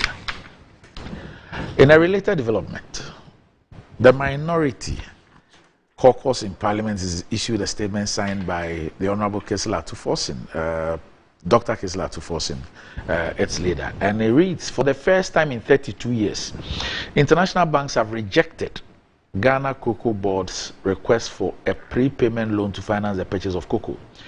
In June 2024, Cocoa Board issued a request for proposal of $1.5 billion to purchase up to 650,000 metric tons of cocoa for the 2024-2025 crop year. But this request did not attract any interest from the international banks due to the poor health of Cocoa Board and the collapse of the cocoa sector under its present management. From a production level of 969,000 metric tons inherited from the NDC in the 2016-2017 crop year, cocoa production has declined to just a little over 400,000 metric tons for the 2023-2024 cocoa season. The significant decline in cocoa production in the last 8 years and the management of the cocoa sector have impacted Cocoa Board's ability to meet its contractual obligations. Cocoa Board is unable to supply about 250,000 metric tons of cocoa and has resorted to the rollover of this contractual obligation due to the poor management of the cocoa sector, which has resulted in significant decline in cocoa production under the MPP government. Cocoa Board was chased away from the market due to the fact that Cocoa Board is no longer creditworthy, lacks credibility, and are unable to produce enough cocoa to meet their contractual obligations. Clearly, the banks came to the conclusion that out of the projected production of 650,000 metric tons of cocoa for the 2024-2025 crop year, which is doubtful, 250,000 metric tons will be used to service existing rolled over contracts, leaving only 400,000 metric tons to honor Cocoa Board's obligations for the 2024-2025 crop year. This raised the ability to pay question for the banks, hence their refusal to participate. For 7 consecutive years, Cocoa Board has recorded huge losses amounting to over 11 billion cedis under the Akufo-Addo Bawumia government. And they list them: 2017, 395 million. 2018, 78.2 million. 2019, 320.6 million. 2020, 426 million. 2021, 2.4 billion. 2022, 3.2 billion. 2023, 4.2 billion. The announcement by Cocoa Board that it has taken a bold decision not to borrow from foreign banks to finance cocoa purchase after 32 years is false, unmeritorious, contrived, and face-saving. This is to hide the fact that Cocoa Board is no longer creditworthy and that a 32-year-old tradition, which has consistently cushioned and provided Ghana's economy with the most reliable foreign exchange to support the Ghana cedi, has been destroyed by the Akufo-Addo Bawumia government. Ghana's cocoa sector is in crisis, needs urgent attention, competent management and a new direction. The NPP government has completely mismanaged and destroyed the cocoa sector. After 7 years of decline in production and consecutive losses, the government has shown clearly that it doesn't have the competence to manage the cocoa sector, which has since independence been the mainstay of the Ghanaian economy. So, Sly, my question, looking at both stories, is that how does the Cocoa Board issue a request for a proposal in June, just 2 months ago, in June, for 1.5 billion in syndicated loans? And then in August, he holds a presser to tell us that, oh, we have decided that after 32 years, with all our experience and everything, we won't go for it again. It has nothing to do with the foreign banks. It's a paradigm shift. We will raise the money from here. We will save $150 million. Now, when the CEO is asked, so what is that strategy that you're going to use to do that? He says that we will let you know in due course. Randy. Yes, sir. I've read the minority statements, and I think that Atu is a very good friend, and I have so much respect for him and the minority leadership. But it's unfortunate that he's just authored a piece of paper for political expediency. He's in the campaigning mood. But I saw his huge pickup with his sounds on it in Parliament 3 days ago. So I'm sure he drove his pickup from his constituency to Parliament to write this piece.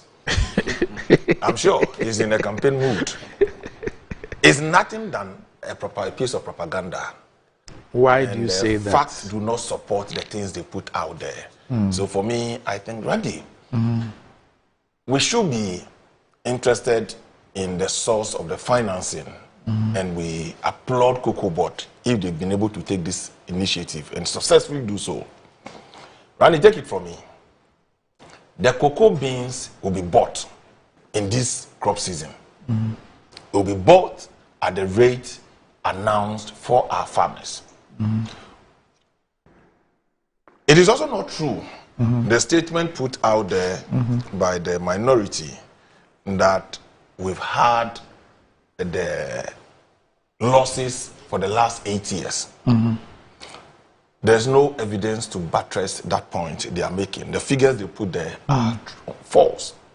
In fact, Cocoa Board's own audited account 2023, representing 2022-2023 season, by Ernst & Young, has put Cocoa Board profitability at about 2.3 billion as a profit. I mean, I'm telling you... 2.3 billion profit? Yes. 230 something million or 2.3 billion?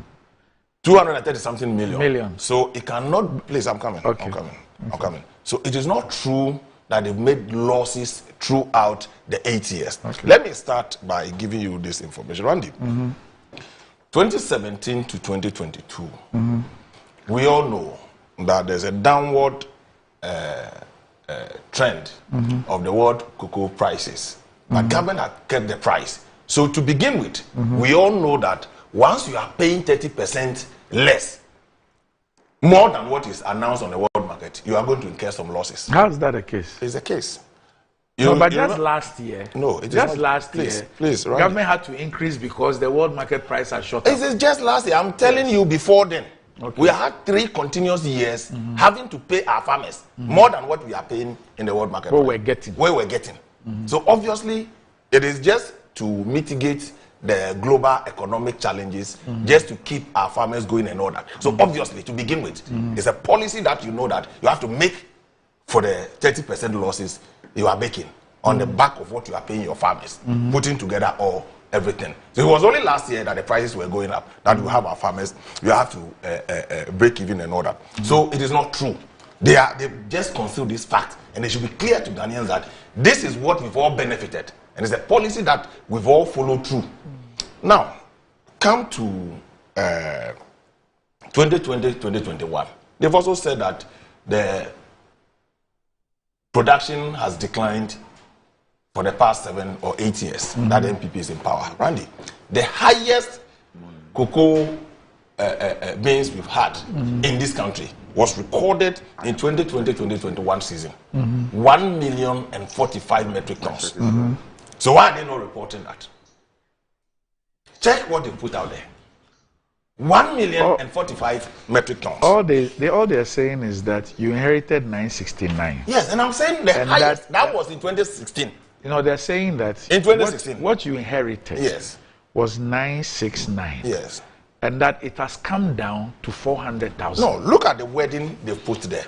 So from a production level of 969,000 metric tons inherited from the NDC in the 2016-2017 crop year, cocoa production has declined to just a little over 400,000 metric tons for the 23-24 cocoa season. But that is not true. Why? And I've just told you, 2020-2021, we've recorded the highest yield in this country. Yes, but it doesn't make this statement untrue. No, it is untrue because they've said that steadily is dropped throughout the year. Still, steadily is your word. No, of course. What are they trying to do? It's mere propaganda they are putting out there. Because 2017, 2016, the 2017 figure that they are quoting, they said we inherited. That is true. Then in 2020, 2021. No, they are talking about what you inherited and what it is today. No, but you have years, so you should be able to. We've had from 2017. We didn't come to 2023. Okay.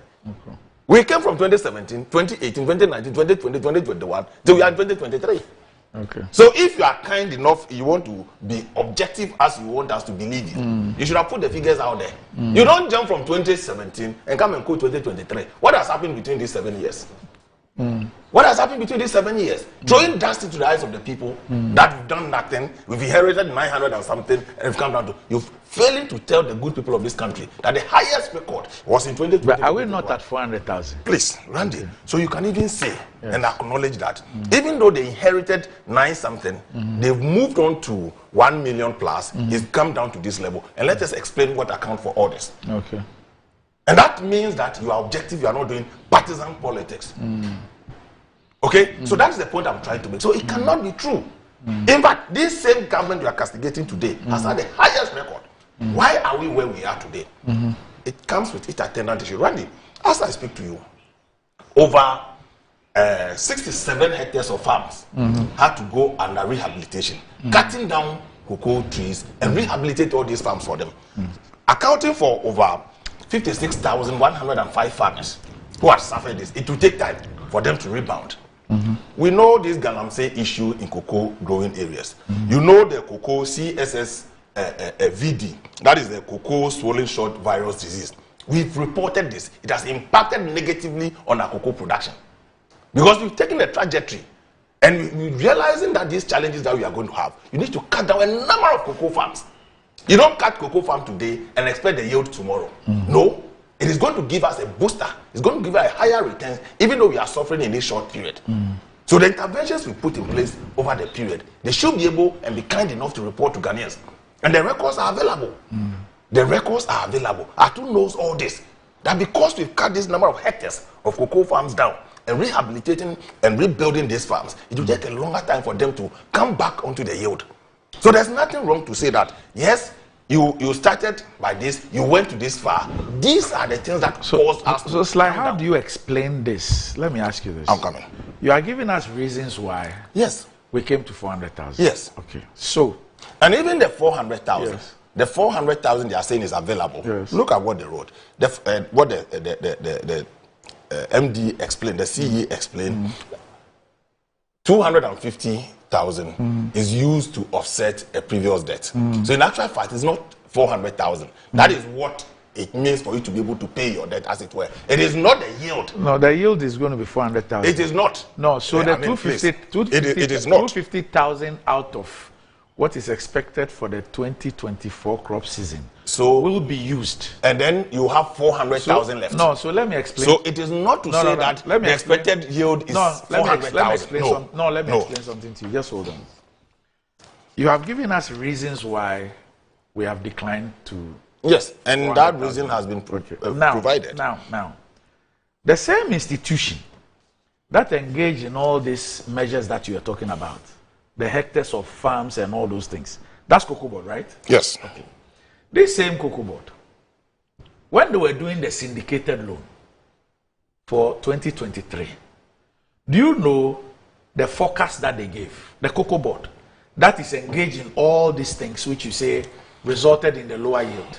They do the forecast. It's Cocoa Board that does the forecast. They do the forecast. On the basis of everything. Yes. But, do you know what their forecast for 2023 was? Randy, I agree. I know the forecast. Look, they forecast 800,000 metric tons. Fantastic. Despite the fact that they knew Randy, that they had done all these things, they forecast 800,000 tons. The CSSVD was not the cocoa swollen short virus disease. Yes. Go and check how it impacted the 2023 yield, as it were. They made a forecast. You may make the forecast. There are many factors that can mitigate against the forecast that you do. There is always a margin of error and probability, as it were. We didn't get the yield. 50%. Randy. Of forecast. Randy, does it really? So you look at what accounted for that. And these are things that they cannot hide them. The farms went down because of this. No, you still don't get the point I'm making. I'm saying that the same organization Randy, so there are two that things engage in this. There are two things here. Irrespective of all this said, we're going to do 800,000. Randy, so with the pruning, with the cutting down of the cocoa trees and starting all over again, that is different. Then we had the CSSVD, okay, also impacting the remaining that on which they made the forecast. So why? It is possible that you may make a forecast, then you will not get it. In any case, so I'm just telling you that the report they are putting out there, they should be able to tell us all the things they are talking about. The CSSVD, did it happen or it didn't happen?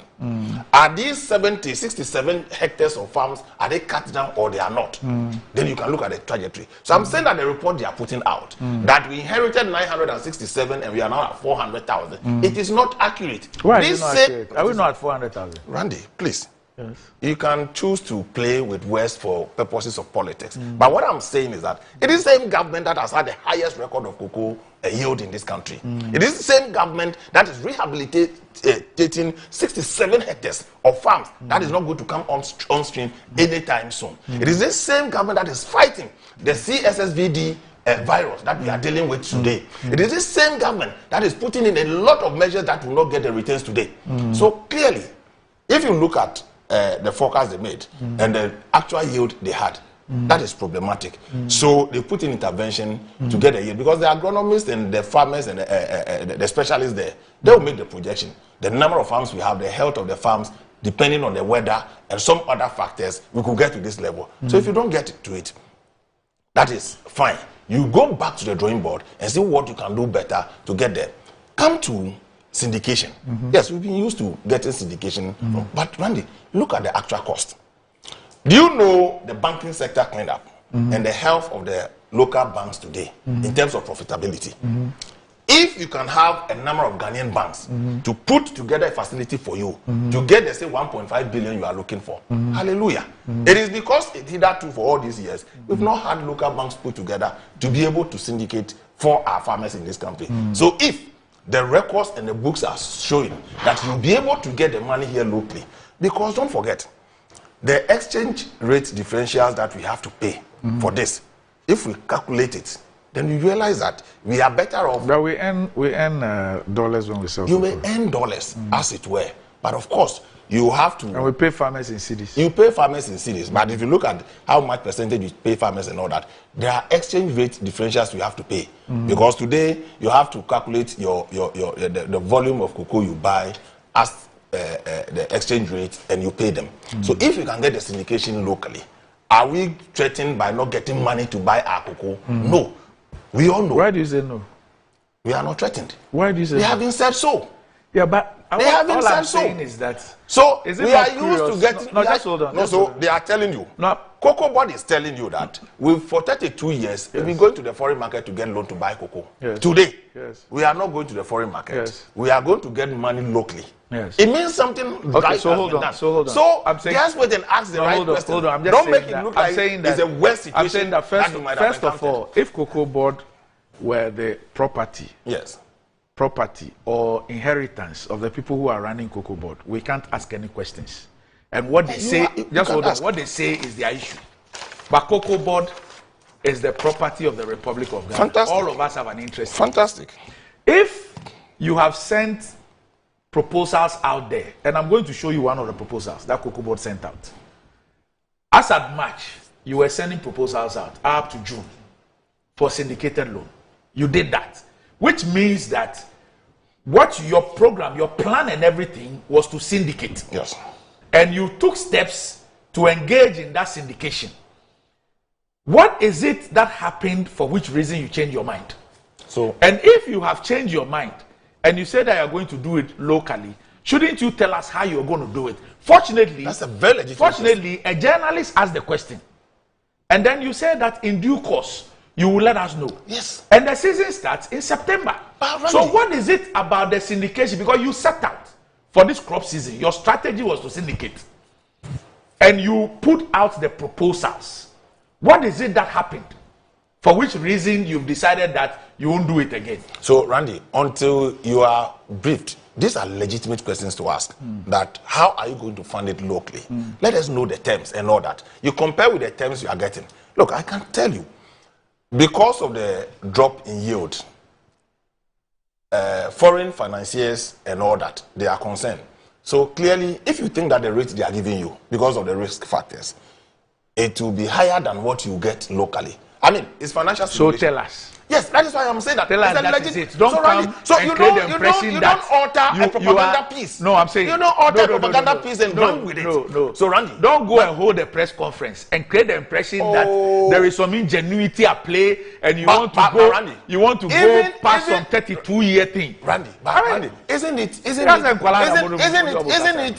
something if it happens, you should applaud them for it? If it happens, yes. I am saying that. Yes. The honesty deficit. Where is honesty? Where is the dishonesty? I am saying. Where is the dishonesty here? Please. Randy, even when you go, you issue the request for interest for the syndication. I am saying that the terms will come. You have to value the term sheet. Yes. If you think that I've made a request and the term sheet, the content of the term sheet is not favorable to me, can't I look elsewhere? So say it.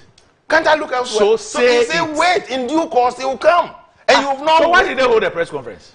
They are informing you this is the new direction we are going. Please. So what is wrong with that? There's nothing wrong with that. I am a Ghanaian. Do you know that? Hold on. I'm a Ghanaian. Yes. You tell me that I am departing from something that has been done 32 years. Right. And you go on further to tell me that by doing that you will save me $150 million. Right. Then I ask you, what is the alternative? How are you going to do that? You say you tell me in due course. So what did you compare with to even arrive at the savings of 150 million? So Randy, that is a legitimate question to ask. That does not warrant an altering of a document that is baseless.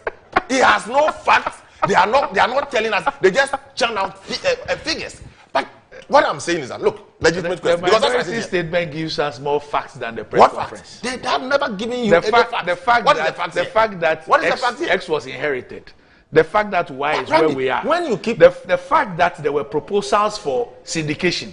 So the fact that I'm telling you, I just exposed the minority statement that in 2022, the 2023 audited account by Ernst & Young did not record losses. Let me provide you information. It did not record losses. So unless you are telling me the audited account, let me provide you information. What information beyond this propaganda piece you are providing? Please. Then that's different from this. Please. Different from this. Please let me provide you information. So for me, there's nothing wrong. We are. It is a document before all of us that we are Deputy Information Minister. So please. Can you listen to me for a minute? You tell me. I hope it's not on this. Are you aware that this 2022-2023 profit you are talking about is as a result of the haircut, the DDEP? Are you aware? Randy. No, are you aware? Randy. No, are you aware that the cocoa bonds? Yes. Are you aware that the haircuts and the DDP, the renegotiated thing, is what has resulted in that difference? Are you aware? So let me ask you this, Randy. Is it not part of their books? Okay, you owe a certain threshold. You are supposed to pay something you've negotiated. Is it not part of management decision? But you deferred. You deferred. No, please. You are supposed to pay a certain amount out of your own income, and based on the negotiations you've entered into with your creditors, this money is saved for something else, and it's been recorded in your books, and you are saying that it's because of the haircut. No, but that's the reason. No, so it's in their books. Is it not in their books? No, but I'm saying so that's the reason. So on what basis are the they reason saying is that so for they've taken that out the reason to is record that losses. for me. The reason is that they've for taken me. that out to record losses. No, for I'm the saying company. that the reason so is the book they put out here. All I'm saying So- is that the reason is that for me, and all those people who bought the bonds, yes, the cocoa bonds, yes, who government says that this thing is suffocating us. So those investments that we made, we should take haircuts and deferred payments. Right. So we have lost. Yes, Randy. We have been deprived. Please hold on. We have been deprived. I'm coming. Of our monies, our investments that we made, and on the back It is of that, not a zero sum because the decision. Don't forget, we've sat what here. is not a zero sum? We've If sat I here. take a haircut, have I not lost money? Now, if you've taken a haircut, yes, there are negotiated terms, and you've signed to it because we've told you here it wasn't compulsory. Here, the haircut were not compulsory. We've discussed it. If you want, take it, or you can reject. There are people who did not take the haircut. When we came here, we told you on which particular the cocoa bonds you are talking about. Yes. That they owe XYZ amount of money they should be able to pay. We've negotiated it. It's part of the cocoa board records. So if you are saying that they've recorded losses consistently, you put the figures there without mentioning that in actual fact the audited account for 2022 did not show that. The reasons you could ascribe. They the did not reasons. show what? It did not show losses. It did not show losses. Yes. So you could have asked. They did not ascribe any reason for not recording any losses, but they just put it out there. So on what basis are they putting the losses throughout the years, as they did? So it is nothing but mischief. Okay. It's nothing but Let me mischief. bring in. Please. Let me hear you. You know, Randy, when my brother was made the deputy minister, there was one thing I told him. Of information.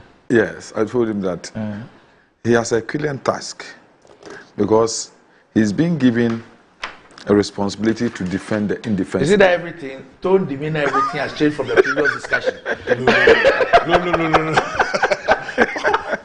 But Randy, what do your people put out? I told him that Kojo Ponkrumah was my colleague at the faculty at Jimpa, and when he was main information minister, I told him, you have just been given a rope to hang yourself. Because you will be forced to defend things that people will sit back and ask questions about your own level of intelligence. Because you see, sometimes in government takes certain decisions which on your own is indefensible, but you'll be saddled with the responsibility of defending it. It's a very difficult PR work, and that is what my brother is going through. Let me say this. By the grace of Almighty God, I had a responsibility of serving for at least a year on Cocoa Board. When I was Deputy Minister for Trade, I was representing my minister on Cocoa Board. So I became familiar with the in-tradings of Cocoa Board and as such. When I started hearing of losses, that's why I was telling Sly that we are all MPs. Before Cocoa Board syndication is done, they present to Parliament the previous cash returns and also records. So the obvious truth is that for years, consistently, Cocoa Board have been running at a loss. You remember that's why recently Eric Opoku was trending when he asked a simple question that if you're giving money to go and buy something and sell and you run at a loss, then you are not a worthy servant. You see, the problem I'm having is the fact that consistently one thing I've seen about the government is the fact that they are not candid, they are not truthful, and they don't take responsibility for. Sometimes, let me also give them the benefit of that, sometimes unexpected challenges.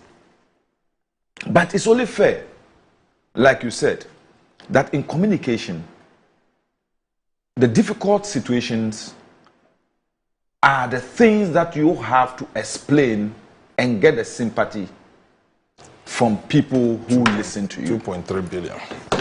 So, if, like Sly said, consistently we'll be affected by the swollen shoot disease, we'll be affected by the policy of replanting, and I said our yield has not been able to meet the expectation of both our investors and the country. It's only fair and proper that we communicate well to the people for them to understand us. But Randy, this replanting that they talk about was initiated under John Dramani Mahama. Which one? Cocoa trees that have existed for more than 30 years. There was a determined policy under the Opuni Cocoa administration, under the chairmanship of Ohina Yekuma as the board chairman, to cut down those trees and replant in order to improve upon their yield. And dramatically, in 2016, and I'm happy Atu has put it here, we almost got 1 million tons of cocoa. 1 million tons. So if today we are hovering around 450 and 400, it is legitimate that Ghanaians must be made aware. When Ghanaians ask questions, they must have answers, because it is their property. And I'm happy Sly mentioned Galamsey. Consistently, people have talked about the consequences of unbridled Galamsey activities on our cocoa industry, even on our water bodies.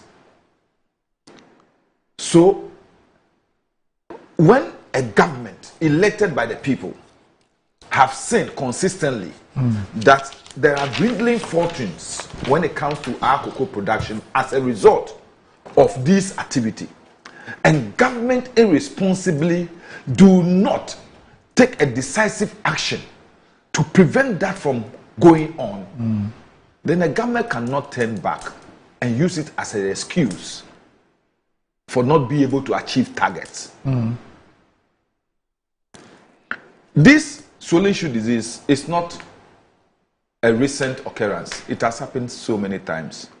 But a responsible management of Cocoa Board have always taken decisions and taken actions to mitigate the effect of that disease on our cocoa sector, on our cocoa production.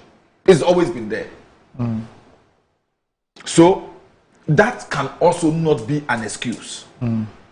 Because in managing situations, it's like somebody who runs a poultry farm. The person always have at the back of his mind that any little mistake could set in a disease that could consume all the birds. So what do? You take preventive measures to make sure these things don't happen, and even when they happen, will not affect the farm that much.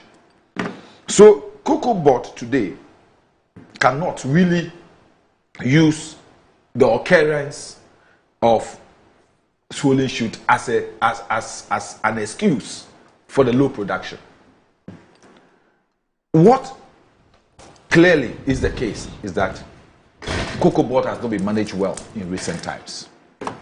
There has been total mismanagement. Look, I remember when we did that press conference on the issue of Cocoa Board last year. Everybody talked about the fact that Cocoa Board spent close to about $1.something million on administrative expenses alone at the headquarters. And everybody was asking questions. If we go for a syndicated loan and we only come to use that money to, let me say, as they say in Akan, at the headquarters, at the expense of the poor cocoa farmer, what happens? The issue is also clear that, like Randy, you pointed out, in 2023, Cocoa Board projected almost 800,000 metric tons. They ended up with 450,000 metric tons, to the extent that for the first time in the history of Ghana, we had to import cocoa beans to offset the difference. This is a known fact. It was presented to us in Parliament. Cocoa Board has to buy from other countries to offset the difference in order to meet the demands of our investors. Because we're taking their money and we have to meet their demands. We have to meet their supply. Let's be truthful about this. One, the issue is that we went to the market looking for money. As normal, like me sitting here, if I've gone to a bank, any of these local banks, asking for a loan, Randy, because I earn a monthly salary, they'll ask for my paycheck, my pay slip. They will look at how much I have. And they will ask themselves whether I have the capacity to be able to repay the loan I'm looking for. What they call in the parlance whether we are loan worthy or credit worthy. Clearly, anybody who looks at the books of Cocoa Board today would say that the Cocoa Board is a sick organization. Consistently have been running at a loss. Consistently has not been able to meet the demands of their investors. So who, in its right sense, in the financial market, will want to put money into the hands of Cocoa Board when they know that at the end of it all, they will not be able to pay back? So in June, when this proposal was made, I know that if Cocoa Board were convinced about the fact that they will be able to raise local financing to meet their purchases, they wouldn't have made a proposal in the first place. Could it be that the local financing was a plan B?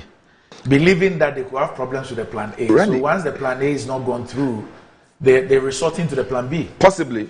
But what I will say is that you and I sitting here, having regard to the recent financial malaise we face in the country, the difficulties we've had with our finances in the country.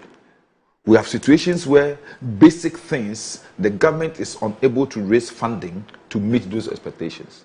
As we sit here, me and Sly, our last rising has not been paid. But that's a commercial arrangement. What I'm saying that there's no money. Chicago Bay, Sikano Chicago Bay, the Minister of Finance himself recently told us that they have difficulty in raising monies to meet. That doesn't mean the banks don't have money. You see, I think the issue is not just about raising the money to meet that demand now. How sustainable is this strategy? The big question for me, and because the Cocoa Board has not given the details, the big question for me is that if just a year ago, investors in Cocoa Board have been given a haircut, what will be the motivation for them to invest in Cocoa Board again? This is simple analogy. But I just got the information on this issue about the profit in 2022. It is not 35 million, it's 2.3 billion. Okay. 2.3 billion. Yes. In the by the audited account. If you look at what was shaved off, I'm coming. Yes, it is possible. So, Randy, it is also confirmed that money is not as a result of the haircut. But what? It's a result of the higher prices on the world market. Prudent management, because they reduce a number of things. So it is not as a result of the haircut. So I just want to place that on record, that what you sought to put out. How much of a haircut have the profitability as indicated in the audited account? It is not as a result of the haircut. No, I'm just asking you that, Randy, those who bought the cocoa bonds, have received a haircut. Yes, how much did they suffer? And a renegotiated term. So how much was shaved off? So that debt which sits in the book on the books. The audited account of Cocoa Board is a public document. But did that take account of the amount of money that was shaved off? I'm saying that it is not, and the operative word, it is not the profitability recorded in the audited account, it is not on the basis of the haircut. Okay. And again, it is not 35 million, a 2.3 billion as recorded. So you yes. can go. So no, but it's a simple issue. Like the way the question Randy has asked, did that audit report also bring the analysis of how much was saved as a result of the haircut? I don't have that fact. So the issue, that's why I'm saying that, you see, before they came out with a press conference yesterday, as legitimately as Randy asked, tell us the strategies we are going to embark upon to be able to move away from the past, as they call it. But if you say, we shall tell you in due course, what it means is that we have not critically sat down to look at what is there, what we have to do to restore this. These are your deductions. Yes, it's simple. No, it's simple deduction that every reasonable person will do. It's like, if I'm going out to make a press conference as a PR person, I want to know what is the situation, what is the problem? What is the problem to be solved? And how are we going to solve that problem? The mechanism to use, does it reflect our objective? Does it reflect, will it sit well with the person who's going to listen to me? The person who I'm going to address, how will the person analyze what I'm going to give to the person? It's simple A, B, and C that we do, every PR person does before he goes to organize a press conference like this. You see, and that is a mistake sometimes we do. For example, I remember when our president, before he became president, and he was asked a question, was it Artok? That was asked a question, how much will it take him to finance the free SHS? He said, we are yet to do the calculations. So immediately he introduced the free SHS. Up to today, we are overwhelmed about how to manage it. So we need to go, but let me just provide some information. Apparently, your 2.3 billion is correct. I was looking at the dollar. Yeah. The dollar, it was $150 million. However, just listen to this. Now, this is a graphic business story. Okay. The Ghana Cocoa Board has ended its 6-year losing streak following the restructuring of cocoa bills worth 7.9 billion cedis. The cocoa regulator posted a profit of 2.3 billion in the 2022-2023 crop season after posting losses of 199 million, 395 million, 78 million, 275 million, and 426 million in the preceding years. A year ago, Cocoa Board launched a debt securities exchange program to restructure cocoa bills. Under the program, it invited holders of its short-term debt securities, the cocoa bills, to voluntarily offer to exchange their cocoa bills for longer-term debt securities with averagely lower coupon rates. Holders of the cocoa bills whose offers were accepted received 5 new bonds, which will mature in 2024, 25, 26, 27, and 28. The new bonds came at a coupon rate of 12.5%. The successful completion of this aspect of the domestic debt exchange program was very crucial to the country's quest to restore debt sustainability, which is a critical component of the IMF program. As per the IMF's methodology and as explained in their staff report published on May 17, 2023, cocoa bills are included in the public debt perimeter, considering the risk and contingent liability on the government debt profile. Sorry.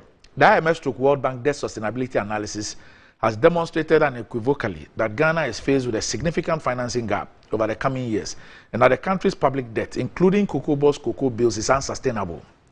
Addressing the media after a field trip to some cocoa farms in the central and western regions, the Chief Executive Officer of the Ghana Cocoa Board, Joseph Boyena Edu, said, quote, "Before the restructuring, we were paying interest of around 30%.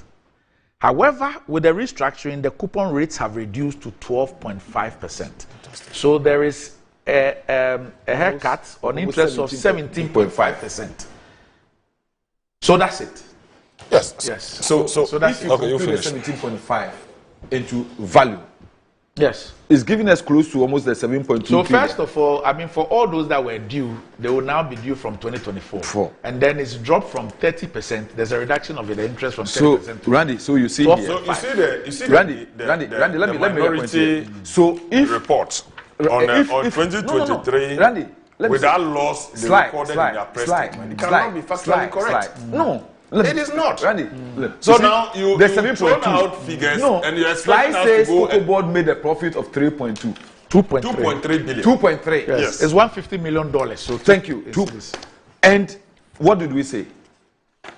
If you factor in the 7.2 billion that was shaved off as a result of the restructuring, and you say they made a profit of 2.3 billion, put it together, add it to what is here.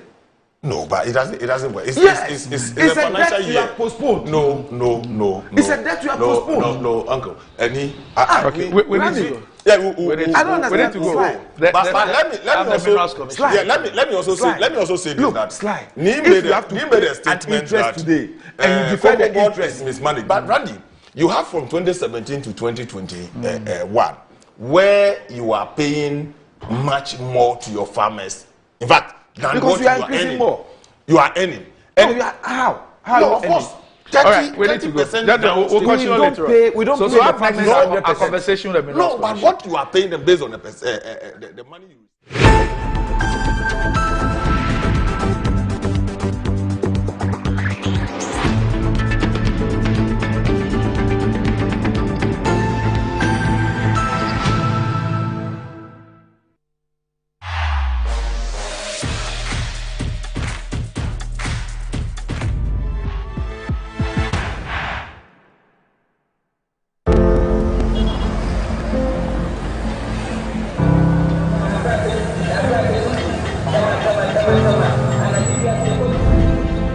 There's no feeling quite like wanting something. You see it when you close your eyes. You feel it against the hairs on your skin. You smell it mingled with the wind. You know it's yours, but you just can't seem to reach it. Until you can. Whatever the dream, we can make it happen. So get up, get started, and make we do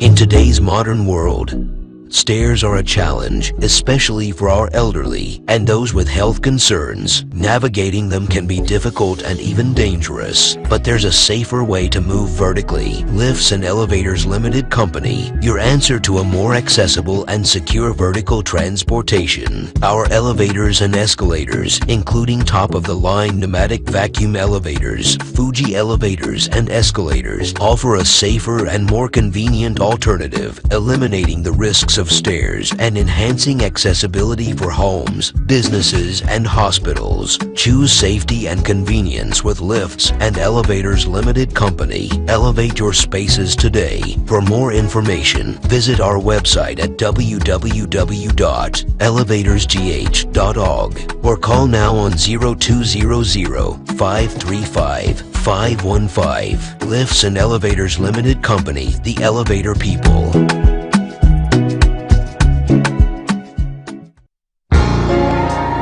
Nominations are now open for the 8th edition of the prestigious Ghana Energy Awards until August 30th. Under the theme, the role of local content in building Ghana's energy sector. Categories for this year include the Energy Personality of the Year, CEO of the Year, Visionary Leadership Award, Local Content Legacy Achievement Award, Energy Company of the Year, Local Content Leadership Impact Award, Energy Think Tank of the Year, Rising Star, Energy Reporter of the Year, and many more. Visit www.GhanaEnergyAwards.com to nominate today. The Ghana Energy Awards is endorsed by the Ministry of Energy and the World Energy Council Ghana. Validation is done by Forbes Mazars Ghana. Media partners, Metro TV, Graphic News Plus. It's yet another grand edition of the most coveted award platform in Ghana's energy sector. For sponsorship inquiries, please call 030-3940-300. Ghana Energy Awards, 8 years of redefining excellence.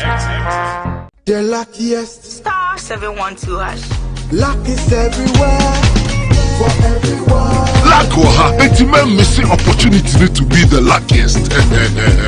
It's time to put some smile on your face.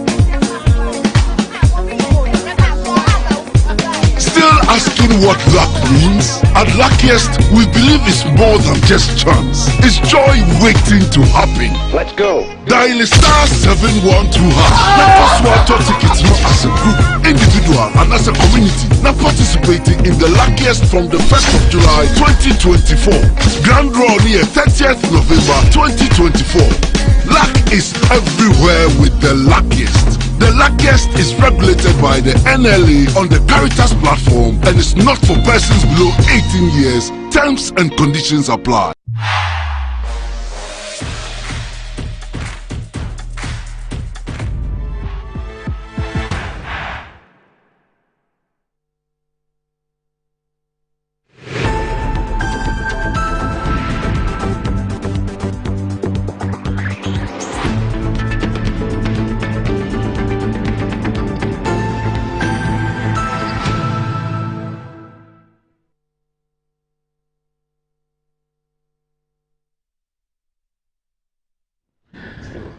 Right, welcome back to the show. If you just joined us, this is Good Morning Ghana live on Metro TV. Time to speak about the mining industry with the CEO of the Minerals Commission, Mr. Martin Ayisi. But let me say good morning to the Director of Communications of the MPP, Richard Ayagba. Richard, good morning. I know that you're watching. We're still praying for you, and we hope that you make a full recovery. From the accident. But we thank God for your life. And happy birthday to you, Prince Derek Ajay. Today's your birthday. Happy birthday to you. Martin, good morning. Morning. So we've been on your half-year performance. Oh, these people, you have allowed them to take all my time. Because I have a meeting in the next 15 minutes. But there's a lot to Let's say. do something. So still on the half-year performance, what is more to know? And what's Randy, exciting about what we need to know? Good morning, and good morning to our viewers. Right. And those who are listening on their sets. What the public wants to find out is this 5 billion Bank of Ghana mentioned as the receipts from gold out of the 9.2 billion that left this country, everything. How much is staying here? I brought a few figures. Okay. We don't have time. Okay. I'll show you the figures for 2022. Sorry, 2023. So you see the state of play. Next week we'll delve into the details properly. But before that, I think I have a video. Okay. Next time I'll give you the full video. What's the video about? It's about, I told you about mining in forest reserves. Yes. The Newmont one. Okay. But I think they prefer to show us the figures. Okay. No. So please, let's see that. Yeah, this one. Yeah, so... Newmont's biodiversity. Okay. So Newmont Achim. Newmont has 2 big projects in Ghana. 1 in Ahafo, 1 in Achim. They are developing a 3rd mine. Of Achim. Part of the concession of Newmont Achim is in a forest reserve. Part of it. They call it Agendia Beppo Forest Reserve. All the stuff you are seeing there are reclaimed. These were mined out areas. Unfortunately, the video is about an hour, but this is just excerpts. Next week we'll delve into it. So you can see the whole road. Yes, so these are the kind of things we are talking about. All these are reclaimed. And these are the kind of things that I have been talking about, that we could do things properly. Okay, so that's the former Deputy Minister for Mines and Lands and Natural Resources. So these are reclaimed areas. This is an open pit operation. They are about to go underground now. So this is what I use in justifying allowing mining, not just in forest reserve, but in particular the underground. Because the underground, it will remain intact. So all these are reclaimed areas. So this is Newmont. This is Newmont. I'm sure that the others will come and show us videos. No, those are Randy, I want you to separate lawful mining in forest reserve where they follow all the protocols, all the rules. Like this one, you can see they are walking through. These are reclaimed areas. 3 times what Forestry Commission has given them. As against the illegal mining. Don't let us mix the two. In fact, people in Ghana, when you say Galamsey, they think it's small-scale mining. But Galamsey is illegal. That is mining without appropriate approvals authorization. Separate that from persons or entities that have licenses to do small-scale lawfully, either on the surface or underground. Don't let us mix the two. So Galamsey is not small-scale mining. Galamsey is illegal small-scale mining. Illegal. You don't have the approvals or the authorization. But for the Ghanaian out there, Martin, for the Ghanaian out the there. anger, I know, the anger is somebody going to the forest. So for instance, assuming this was not for Newmont, perhaps people could have gone in there trying to help. So the moment we color it, the moment we mix what is law, that's why I keep saying that, look, even if we don't want it to be done lawfully, that's a debate we can have. But people tend to color or mix the illegalities that are going on. Of course, Ghanaians want to know how come that illegality, people can just get up and go into a forest and go and destroy stuff. That's legitimate. And the outrage, the anger, and all those things. I mean, so that is it. All right. So these are all reclaimed areas. Right. More detailed video. Okay. But then back to half-year performance, because I have barely 10 minutes and I need to rush out of here. So unfortunately, the cocoa discussions took most of our time. So, Randy, last year, let me give you a figure. Last year, the entire receipt for mining was 7.8 billion. Yes. The entire receipt for mining. Yes. 7.8 billion. As against USD. Yes, USD. 7.8 billion dollars. As against about 13.6 billion everything. Then gold alone brought us 7.6. Gold alone, so 7.8 billion. That's the receipt from mining. Gold alone gave us 7.6. Huh? 7.6 out of 7.8. Yes. The other $200 million has to do with manganese and bauxite. You know, that's why we call them high volume, low value minerals. Okay? Now, the previous year, 2022, it was 6.8 billion. So that means there was 1 billion addition in total receipts in 2023. But then gold alone was 6.6. So gold was 6.6 in 2002, and then 2023, 7.6. Now, the average price of gold in 2022 was $1,800. Average price of gold in 2023 was $1,940. Okay? There were only 2 months, April and December last year, that we had 2,000. And look at the price as we speak now. The table speaks for itself. Randy, last year, just last year, the mining companies returned $4.2 billion back to this country. Yes. So when I hear people saying that, oh, the money stays offshore, I said, because people don't have a call or data. Let me speak Ghanaian English. People don't have the information. Last year, 2023, official figures, and even this one is only those who are even members of the Chamber of Mines, because some people are not members of the Chamber of Mines. So the figure here shows that 4.2 billion, okay, and these are figures that we cross-check with the 4.2 out of the 7.6. 4.2 out of even 5.9. Because not everybody is a member of the chamber. Okay. There are other small, medium-sized companies like Akroma Gold and Co. that are not members of the chamber. Do you understand? But they don't qualify? No, it's freedom of association. Okay. Okay, so that's constitutionally guaranteed. So 4.2 billion out of 5.9 came back. of those who are, most of the big players are in the chamber and they came back. So that's about 71% of the figure came back. Then out of that, 1.6 billion went as receipts to government. Receipts, so like royalties, corporate income tax, which now by far is the biggest, and withholding tax and other things. So that is it. So what happened to the rest? Well, 2.5 billion local content, goods and services. Okay. So if you add 1.6 to government, 2.5 billion, it talks about 4.1 billion. Then 274 million on power, fuel alone. Randy, these are monies that came back. Then I'll give you additional statistics. Bank of Ghana has 3 arrangements with the mining companies. 3.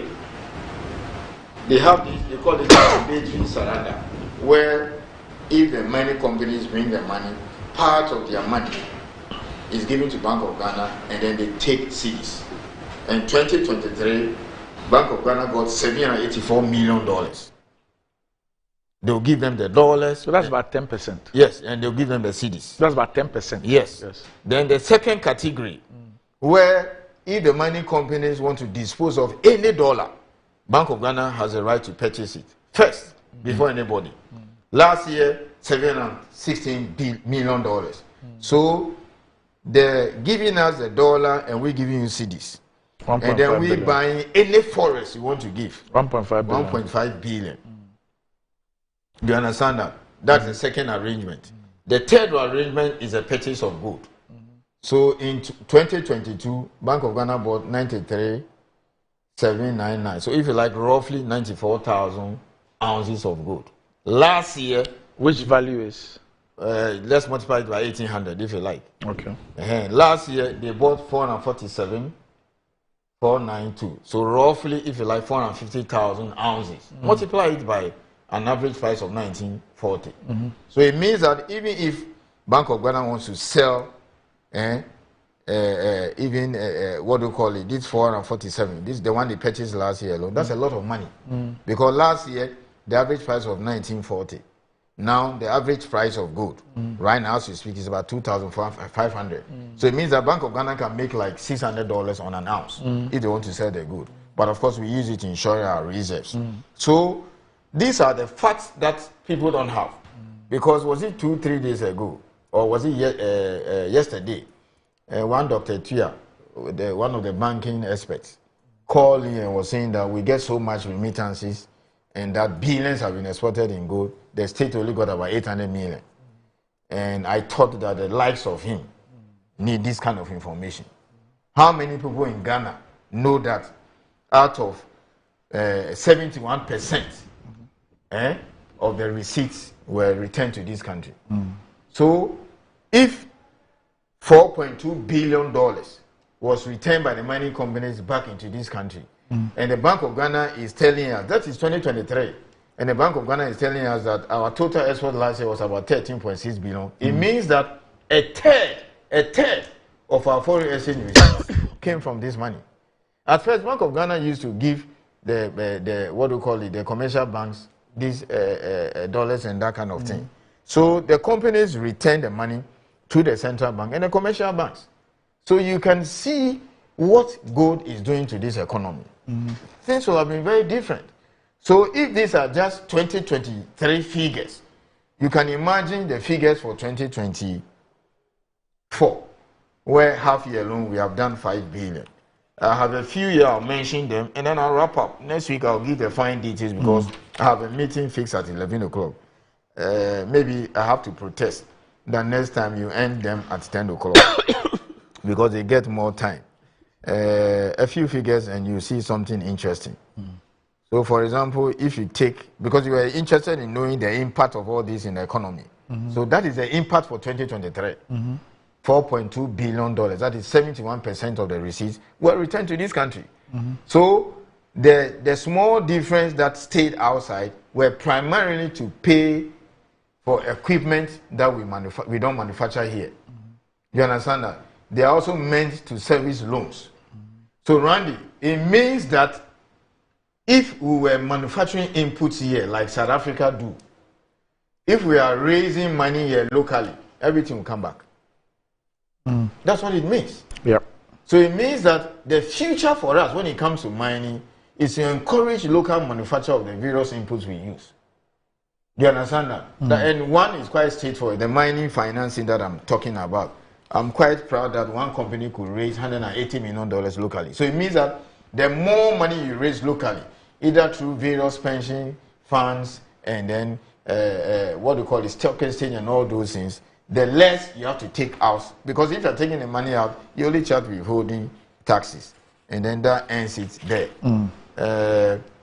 An interesting figure I just got for one of the companies. So for instance, if you take my favorite fuel, I'm just looking at the figure for fuel. Newmont Achim.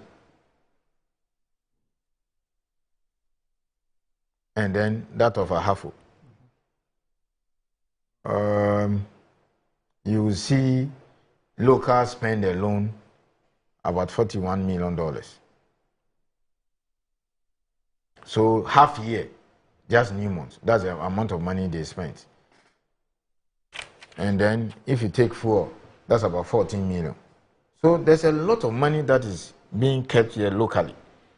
If you have one company spending just $14 million on fuel, and now fuel is preserved for Ghanaians. So when people say we are not getting anything from mining, I don't understand it. Maybe we are not benefiting as much as you see in Australia or South Africa.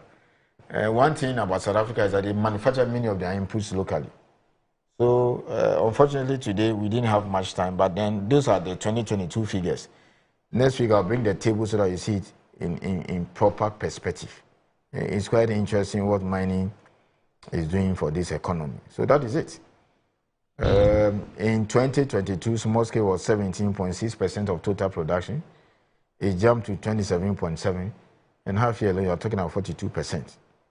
So those are the figures we have for last year. It's mind-blowing and it's quite interesting. One more thing I wanted to add.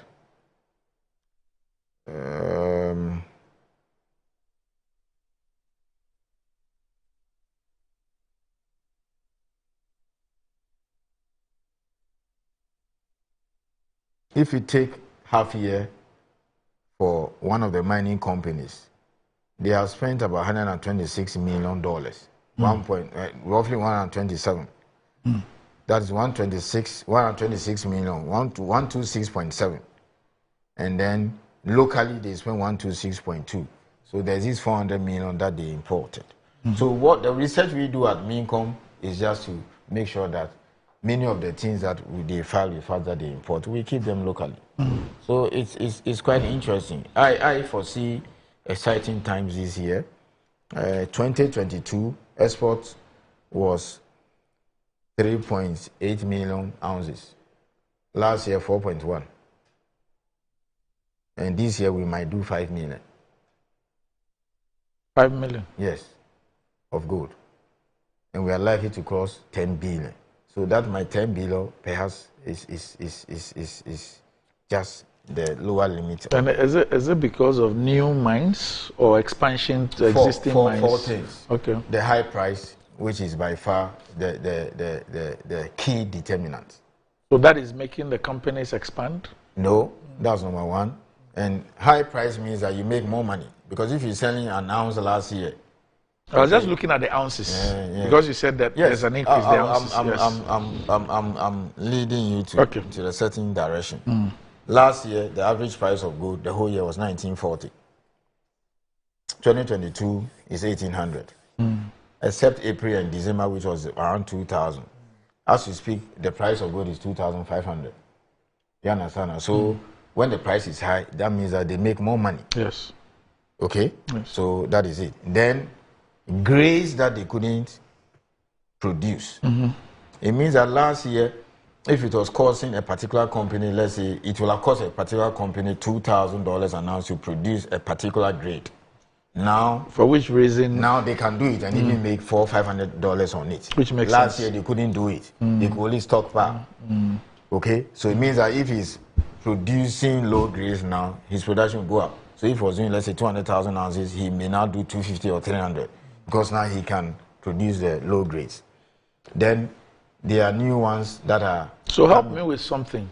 When you talk about the grades, what it means is that if we see a price of, let's say, 2.4 per ounce, it doesn't cut across. It doesn't cut across. That's why when people say, oh, because I've started getting a lot of pressure. Oh, tell government to increase royalties. Tell government to go for more money. Randy, there are companies producing gold $2,000 an ounce. Because? Grade is low. Okay. Some are doing 0.9. Okay. So some are doing 0.7. So the prices we mentioned are for the highest grade? Yes. Which is? No, that's how much a gold, an ounce of gold is sold on the international market. Of which grade? Oh, I will not say of which grade because there are companies that are doing 1,100, 1,200. Okay, so I come out, so almost they scam. Okay. Some are doing 1,300, some 1,400, 1,500. Okay, some are doing 1,700, some are doing 1,800. And it has to do with the grade of the ore. The grade of the ore. Mine. That is the amount of gold in the rock. Yes. Do you understand? The grade. So some are doing maybe 1 gram per ton, 1.5, 1.7. So depending on the grade of the ore, it costs company A more than it costs company B. Company B. Okay. So and these figures are available. So for example, Newmont is producing an ounce of gold around 1,200. Okay. Asante is doing 2,000. Whoa. Yes. Whoa. So if you increase royalties now, you collapse Asante. Okay. Okay. That 400 they are making is what keeps the jobs, what keeps the supplies, and that provides. And that has to do with the quality of the ore. Yes. Okay. So then when somebody gets up, so increase. So even if you have to increase, you have to look at the cost. Yeah. Do you now? So you do an average of the cost, so the industry cost. Yes, the industry cost and all those. Before you increase it, let's say those of you who are doing this at this cost, that is it. But if you just get up and say, oh, now I'm hiking royalty to 7%, some of the mines will close down. Do you understand? They have to do cost cutting. And then remember also that when they are making money, we not only get more in receipt or they spend, but also they put more money aside to do exploration. You see, what? No, I've not. And these are surface operations. What about underground? You see, underground. Some are 4 grams per ton. Some of them are 5 grams, etc. So the grade in Obuasi is not the same as Wasan underground. You see, so the slightest cost increase in cost, the first people that will suffer are the underground operations because they have to maintain ventilation. What is ventilation? If you say open pit, what is ventilation? You see, but underground, assuming this is underground. So it costs more. It costs more to operate an underground mine. So the operation overheads are higher. Yes, but at a certain price, definitely I'll tell government increase. Okay. I'll tell at a certain price, I'll tell government. If gold price should hit, let's say 2,900, 3,000, we can't look at that. We can't just look at them like that. We have to take more. Okay? So that one is a fact. If you are producing 1,500 and gold price is 3,000 or 2,800, I'll be the first to tell government, let's raise the royalties. You see, let's increase this, let's increase this, let's increase this. You see, they get it. They can't look into our face and say, oh, we are not making money. They cannot. We'll sit down with them and say, look, where the price now, worst case scenario, you are still making money. So I appreciate there's a windfall. Yeah, give us something small. Okay? Yeah, but it's early days yet. Let's see how, when it's heading So what's the royalty? Royalty is 5%. Everybody is paying 5 now. Okay. Everybody has entered the 5% zone. Okay. But around 2.7, 2.8, I'll tell government, hey, do something. Is it the same for small scale? No, small scale, there is 1.5%. They don't pay royalty, they just pay the withholding tax. Which is 1.5? Yes, 1.5. So small scale mining companies don't pay royalty? They don't pay royalty. It's only the large scale? Yes, it's only the large Why? scale. What's the reason? It is very difficult to collect. Why? And they register with you? They are registered, but you see, you need to formalize the sector properly. So if I'm in a community and we don't have a large scale mine and there are only small scale mining companies, we won't benefit royalties. The fact is that they even struggle to produce to the extent that we have to buy machines for them. Yeah, but now your data is showing us that small scale is really contributing a lot. The last time we checked, they're doing about 2 billion or so. Yes. Ronnie, let me ask you, if you go to the market, you know the taxes that they pay, it varies. Yes. Yes. And some of the big shops, they have to charge that even. Shouldn't they pay at least 1%? The small scale? Yes. Yeah, so at least for the communities to also benefit something. Well, what's the essence? But you are working there. You understand? You go to a whole community and you find several hundreds of people working. Okay? So let's pay something to government. But if you tax them so much, then you drive them into... Because the withholding tax goes to government. The withholding goes, GRA. So that's why I'm saying that, let's say 2 adjoining communities. But Randy, this is the mistake people make. Okay. Must everything to go to government. So I've just given you 2023 figures. direct taxes paid to government is 1.6 billion. Royalties, payee, you know, and corporate income tax. Then the company spent 2.5 billion on goods and services. You add it 4.1 billion. Electricity 274. When citizens make more money, governments, you know, get some breathing space. So everything must not go to government. Okay? We are not a communist country. Okay? Right. So if you can just tax the small scale people a little bit and a lot of them are gainfully employed, you have your peace of mind. Or else crime will go up. So if you tax them too much, then they say, they will go into illegality. So I need to be correcting those facts that everything must go into government.